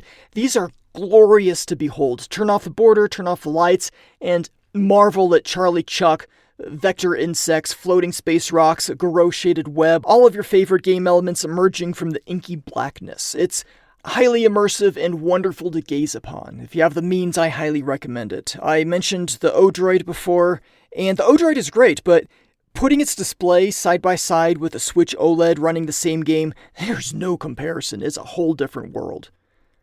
I've got to say, feeling optimistic about Atari under the stewardship of Wade Rosen. He seems like a nice guy with a genuine love for retro video games. The Frédéric Chesnay era, a lot of the recent ill will I mentioned, that all falls within the Chesnay reign. He probably deserves some credit for taking Atari out of bankruptcy and out of debt, but the sour taste has persisted until now. There's an issue of Retro Gamer magazine, one of two I used extensively for research on this episode. Those would be September and November of 2022, but the latter includes a small interview, or at least a portion of an interview, with Mr. Rosen. He's 9 years younger than I am, born in 1985, but he seems to understand what Atari means to people like me and my brother, and probably most of you listening. My impression is that he's not looking to sell it for parts or slap the logo on random junk in an attempt to pull in more money out of the wallets of the nostalgic, so that's why I'm hopeful. I'm also hoping for some additional content for Atari 50, even if I have to pay more for it, because what Atari and Digital Eclipse have put together, it's an absolute bargain and well worth your time. But that's just my opinion. What do you think? On social media, I posted a picture of the Jaguar VLM running on that obsolete Celeron laptop and reacting to music from my even older Nokia N900 connected through an audio cable. Not pictured was the USB audio device necessary to pump the stereo audio into the laptop. I had that conveniently off camera, but I used this picture to both mention Big P EMU and also ask about Atari 50. Here's what you said. On Twitter, Richard wrote, "Yes, Atari 50 is a beautiful curation of Atari's popular and lesser-known classics. Major Havoc has been a great discovery for me personally, but the real clincher has been the incredible Atari Jaguar emulation, which is now available on PC. Excellent." Or rather, excellent. In terms of Big P EMU, I haven't used it outside of its implementation on the Atari 50 collection on Nintendo Switch. Having a real Jaguar console with most of the official release collection, as well as the game drive cart, hasn't necessitated much exploration for me. It's still, however, one of the most important current aspects of Jaguar game preservation and will no doubt have primacy moving into the future. Major Havoc as a game is mighty impressive, kind of the pinnacle of vector gaming, I'd say, and the color vector graphics are striking, obviously. There's just so much crammed into this game. It's one that I had heard about, but haven't seen. I believe Jeff Minter was looking at doing a remake on the Jaguar. I seem to remember reading about that, maybe in Atari Explorer Online. Hey, there's still time. Maybe now that he's done with Aka R, which is a neat game on the Switch, I like it. Or Adam Nickerson, I suppose, could take this on. I feel the same way about Big P EMU. You don't really need it when you already have pretty much the complete Jaguar library and the game drive, but feeding arbitrary audio sources into the virtual light machine, that's not something that I've seen anything else pull off. So unless I miss something, and I do miss a lot of things, this is an exclusive capability in this emulator that made me grin like an idiot. There might have been some cackling as well.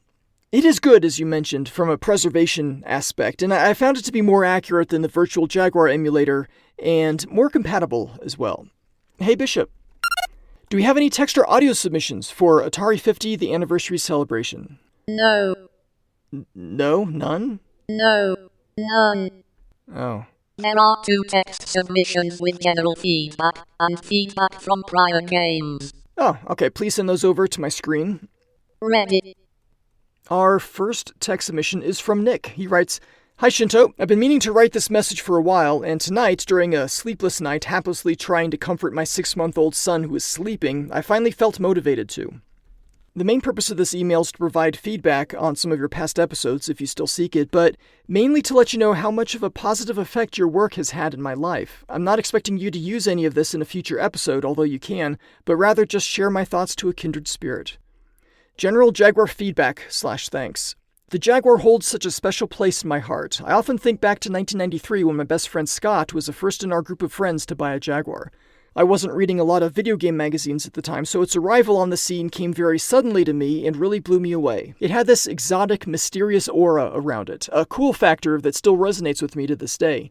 I remember playing Wolfenstein 3D and Cybermorph and just being absolutely floored. It is difficult as a 41-year-old to recapture that sense of wonder and immersion that I had as a 13-year-old, but as a generally sentimental person, I can recapture those emotions when I play my Jaguar, or as I do more often lately, listen to the Jaguar Game by Game podcast, hosted by, yeah, you get it. I certainly was not naive. I knew the Jaguar had its flaws and some embarrassingly bad games, but man, what system didn't? I still remember for about 2 years, simply saying checkered flag to our friends would elicit laughter, almost in a juvenile Beavis and Butthead manner. I'm not going to attempt an impersonation here, Nick. No good at Beavis and or Butthead, but Jimmy G from the Pie Factory podcast, he's pretty good. But for every clunker, there were gems that captivated me, such as Tempest 2000, Alien vs. Predator, Doom, Rayman, and so many others. I was a Jaguar loyalist until the bitter end. I bought a JaguarCD shortly after launch, along with Highlander, my pick for the worst Jaguar game of all time, and Battlesphere, one of the best. Going to assume you mean Battlemorph, given the context of getting it along with the JaguarCD at launch. Back to the email. I held out hope more third-party titles would come out. Just wait until Mortal Kombat 3 comes out, you guys, I'd say to my PS1 owner friends. And while eventually I moved on to PS1 and Saturn, the Jaguar has always had a special spot in my heart. Your podcast has helped me relive all of that joy and wonderment. Your incredibly well-researched episodes provide fascinating background on the people behind so many of these titles, and your thorough examination of each game has inspired me to revisit much of the Jaguar library. But most of all, your personality, of which comes off as kind, genuine, thoughtful, and warm, really shines through and makes the listener feel like he is talking to a friend. On a personal note, your podcast has provided me with immeasurable comfort and joy in some very turbulent times since I discovered it in 2020. I am currently on episode 22, and I have been savoring listening to the remainder of the available episodes as well as future releases. I hope you and your family are doing well, and thank you. Game-specific feedback. I'll limit these to one thought/anecdote each so as not to waste more of your time. Not wasting my time, dude. Alien vs. Predator. Even though this is universally thought of as one of the best Jaguar games, and rightfully so, it is maybe one of the ones I revisit the least. Why is still so damn unsettling to play even to this day. I remember playing this game back in 1994, and my father would be constantly jumping out of his seat and yelling expletives. He loved watching me play it, and I have fond memories of completing it, having my dad as my wingman to take the dread down a few notches. For years, decades even, my dad would continue to bring it up as his example of the scariest video game of all time. Certainly part of why I play it less these days is because of the time commitment involved compared to the more lighthearted arcade-style games, but I also think it's because my dad isn't here to share it with me. Kasumi Ninja. As you may already know from our prior correspondence, this game also holds a special place in my heart. So campy, so over-the-top, so underrated. I think the biggest thing people miss out about Kasumi Ninja is how important the Pro Controller is. The D-pad on the Pro Controller is much less stiff and smooth in its operation, which makes pulling off the typical half-circle toward fighting game moves so much easier. Nicholas Persane recently built me a Jaguar arcade stick also, which he made using parts from a Japanese PS2 stick, and that's a lot of fun with this game too. Doom. I remember getting this for a Hanukkah/Christmas present in December of 1994, and man, what an absolute joyous day that was. I remember it like it was yesterday. It was mesmerizing and immersive. It also felt cool to have a game like this on a home console, which was unheard of at the time. While I feel Wolfenstein 3D is much more playable and fun due to its better frame rate and vivid graphics, Doom had that outlaw, edgy vibe about it. As a brief aside, your episode on Doom as well as Wolfenstein 3D are the only ones I've listened to more than once. It is just an unbelievable achievement. Zool 2. You know what? It's 4:39 a.m. and I'm running out of steam for now, but I think you get the gist of it. Thank you for what you've done for the Jaguar community. I powered through the Troy Aikman episode knowing there is nothing on earth I could care less about, because I knew you'd be entertaining, thoughtful, and well-researched, and I had a fun time. Trash Game Hall of Fame podcast. Thank you so much, Nick. So, Nick and I had sent a few emails back and forth prior to this one, but I left this email in the bucket of feedback to include on the show because of, all this feedback on past games. And maybe all the very nice things you said about me in the show too, who knows. Jaguar loyalists to the bitter end. That's us, and probably many others listening. Something about that console got its hooks into us. I would say claws, but no, I really do try to avoid cat puns and stuff like that on this podcast. Exotic and mysterious aura, you said. It was definitely different from everything else on the market. It looked way different, played different games, sometimes wildly different, and that controller was like nothing else. Speaking of the controller, I do seem to remember trying out the Pro Controller a bit on Kasumi Ninja, working on that episode, but mostly I stick with the standard 3-button controller when working on the podcast. Nick Persane does high-quality work, speaking from personal experience. I never thought about playing Kasumi Ninja on an arcade stick, and now I kinda really want a Kasumi Ninja arcade cabinet. That would be a cool thing to take around to, retro gaming conventions with a marquee and side art and everything. Oh man, if I had the money, I'd totally do that. The Wolfenstein and Doom episodes were fun to do. I enjoyed doing those, in part because I knew the game so well that I could really drill into the nuance and minor differences between the platforms, and the Masters of Doom book, it's comprehensive and entertaining, and really helped me build the development narrative. My only regret is that I had wanted to do a Beverly Hillbillies theme song parody around, I say something like, they packed up their computers and moved to Madison.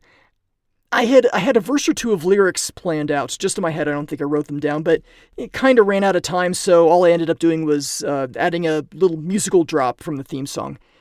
It's a similar story with Theme Park. I had a parody song I wanted to record for that episode, and for that one I did write down all the lyrics, but in the end I just wanted to get the episode out, so I dropped it. So, Nick is working on something very cool, and I don't want to spoil it, but maybe he'll let me drop it in an episode or somehow make it otherwise available. Maybe a link in the show notes, we'll see. Thanks again so much, Nick.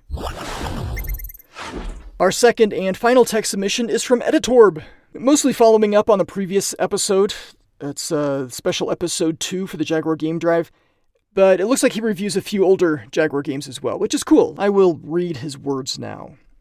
I hope my zing on the podcast release schedule didn't sting too much. You do what you can when you can, and I appreciate it. To quickly answer a few comments with vituperative rants. Vituperative, there's a word. I think inflation calculators hold up better for software than hardware due to the human resources required for the former and technological advancements of the latter. To put $300 for a Jaguar controller in Tempest 2000 in perspective, that was a month's rent for the hovel where we lived. I often hear comments of when SNL was funny, and The Simpsons jumping the shark around insert season number here. Even the bleak years of SNL would have a great or at least funny highlight show, and when amazing casts cycle out, the new ones sort themselves out and offer splendid moments. Recent Chad shorts, Colleen Rafferty sketches, and Do Not Destroy videos come to mind. Regarding Simpsons, I started watching with the premiere in freshman year in college and continued to the present. Every episode has provided moments of laughter. Even the notoriously not great The Italian Bob episode had its moments. I tell Marge everything, not necessarily in words, but in body language. You know, sneaking around and such. I guess imagine that in a Homer Simpson voice, which I also can't do. Great Dr. Nick clips. You missed my all-time favorite when the last thing Homer hears is he's anesthetized in the Homer's triple bypass episode. What the hell is that? Apologies for non-Jaguar tangents, but you started it, all your fault. I'll offer a few nonsensical statements on covered games as time allows. Cybermorph. This was the only game I had, aside from Tempest 2000, until Alien vs. Predator's release. It could have just been the comparison to T2K, but I could never get into it. I've tried again in the last few years to no avail, even though my love of iWar indicates a willing eagerness to collect pods. Probably the biggest hindrance is the draw distance for mountains. I get that the system would choke if it had to draw the mountains when it was too far away. It seems like a simple solution would have been not making mountains so tall. It could be a third of its height and remain a clear obstacle. It is disconcerting to whiz along with blissfully unaware alacrity toward a destination with naught but a flat plain before me, only for a towering polygonal monolith to leap from the ground in 3 quick thrusts. Good gravy. Torbin rating? Meh. Trevor McFur in the Crescent Galaxy. I was only moderately impressed by screenshots. Another side-scrolling shooter. Bleh. At least Defender offered freedom of movement for a few seconds of terror before my ship splintered into umpteen pixels.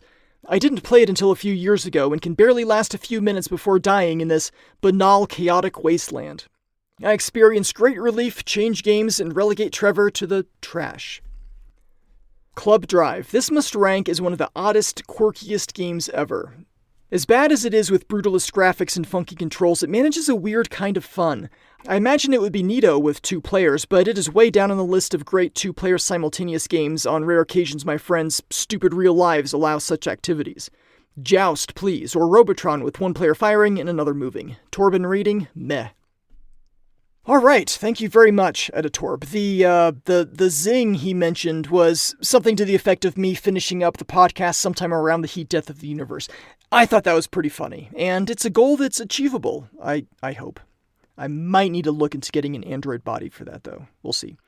I think I gave up on The Simpsons around season 14. My wife and I would watch it every week, but we realized we just weren't laughing anymore. The humor fell flat episode after episode. I was thinking about when did this all start? And there was an episode where Otto loses an arm. He kind of looks down at the stump and deadpans, ow. Was that the season 9 episode Das Bus? Regardless, not my style of humor. So I stopped buying the DVD sets at season 8, even though season 9, episode 1, The City of New York versus Homer Simpson, that's a true classic. And that season's Treehouse of Horrors episode is, of course, also excellent.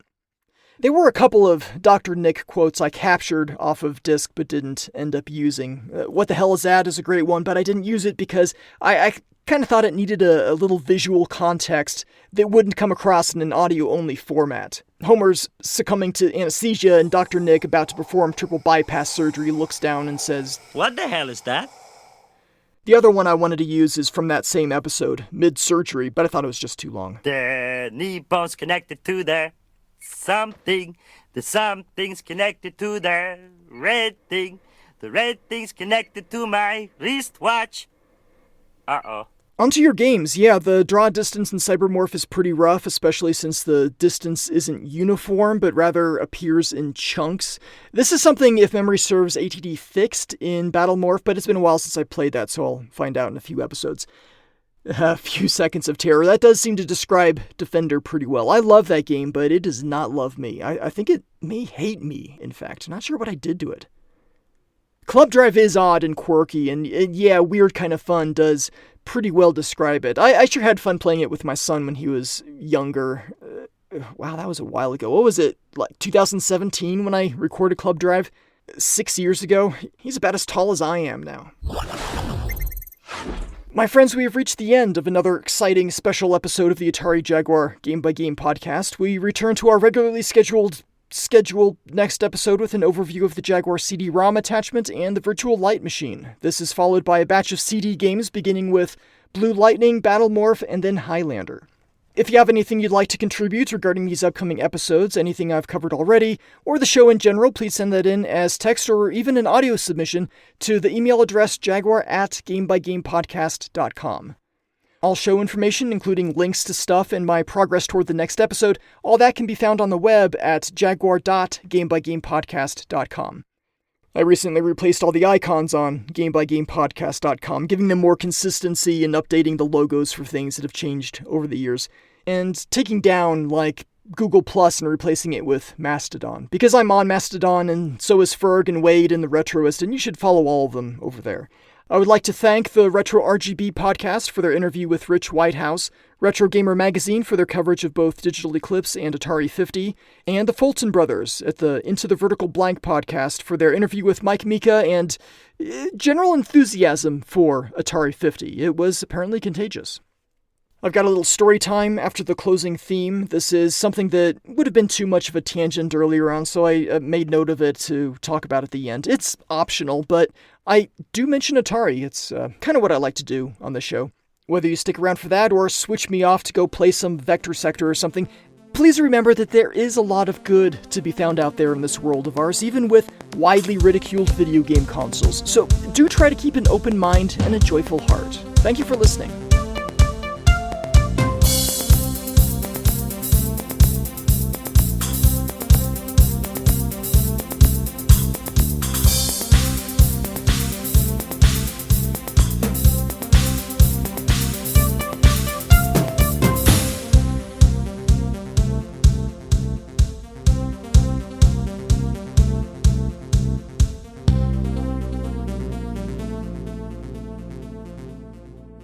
And now, story time with Shinto.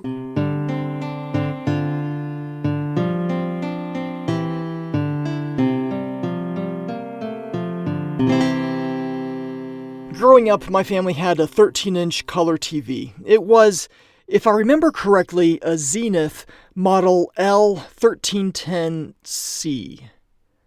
No, I don't really remember the model number. I was 5 years old, give me a break. But I looked it up on the internet because I remember the brand, the size, and basically what it looked like. Black plastic case, 2 dials, one for VHF, one for UHF, a fiddly little flat knob for power and volume, and a button labeled AFC, Automatic Frequency Control.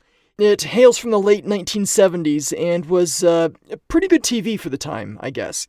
Could you imagine your family gathered around a 13-inch TV today?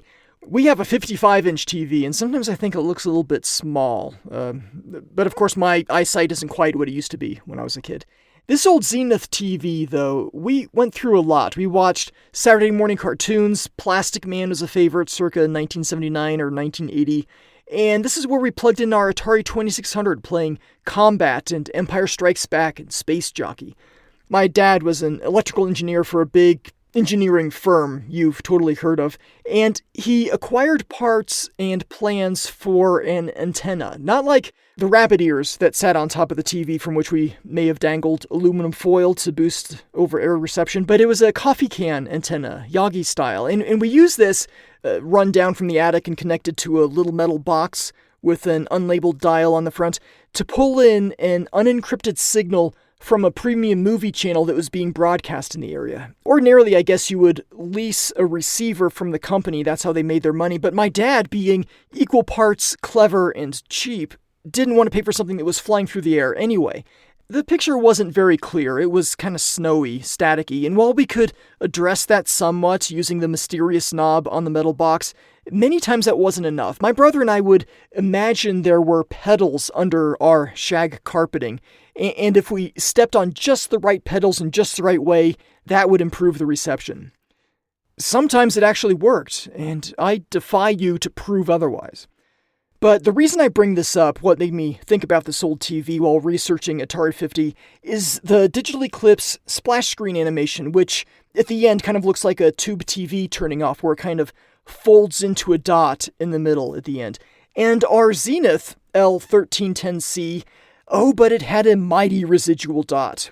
One night, after a particularly long Atari 2600 gameplay session, we turned the TV off, and that ghostly little flickering blue dot, it hung out in the middle of the screen for many minutes. And I watched this phosphor phantom hanging out in the center of our TV, twitching a bit here, quivering a bit there as it slowly faded away.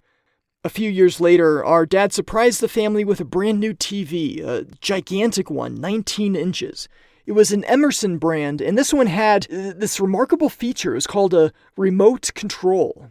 My dad got it with a matching videocassette recorder too, VHS. This one also had a remote control. It was a wired one with a long cable that the cats liked chewing on.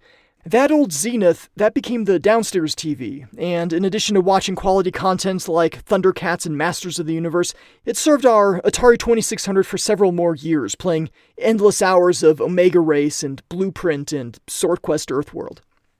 It did eventually shuffle off its mortal degaussing coil. Wow, I've butchered lines from 2 different Shakespeare plays in one episode. Yay me. Kids today just don't get to experience weirdly mesmerizing artifacts of powered-off cathode ray tubes. Modern TVs have the audacity to turn off when you turn them off, and really, what fun is that?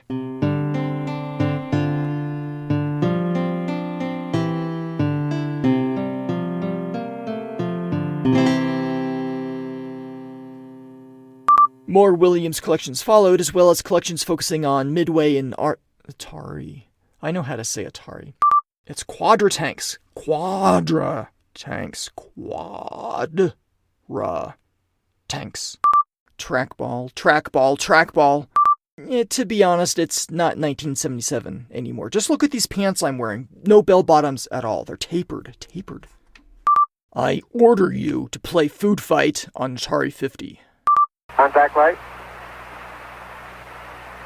Okay, engine stop. APA at a descent. Mode control both auto, descent engine command override off. Engine arm off. Port 13 is in. We've had shutdown. We copy you down, Eagle. Okay, everybody, T1, stand by for T1. Tranquility Base here. The Eagle has landed.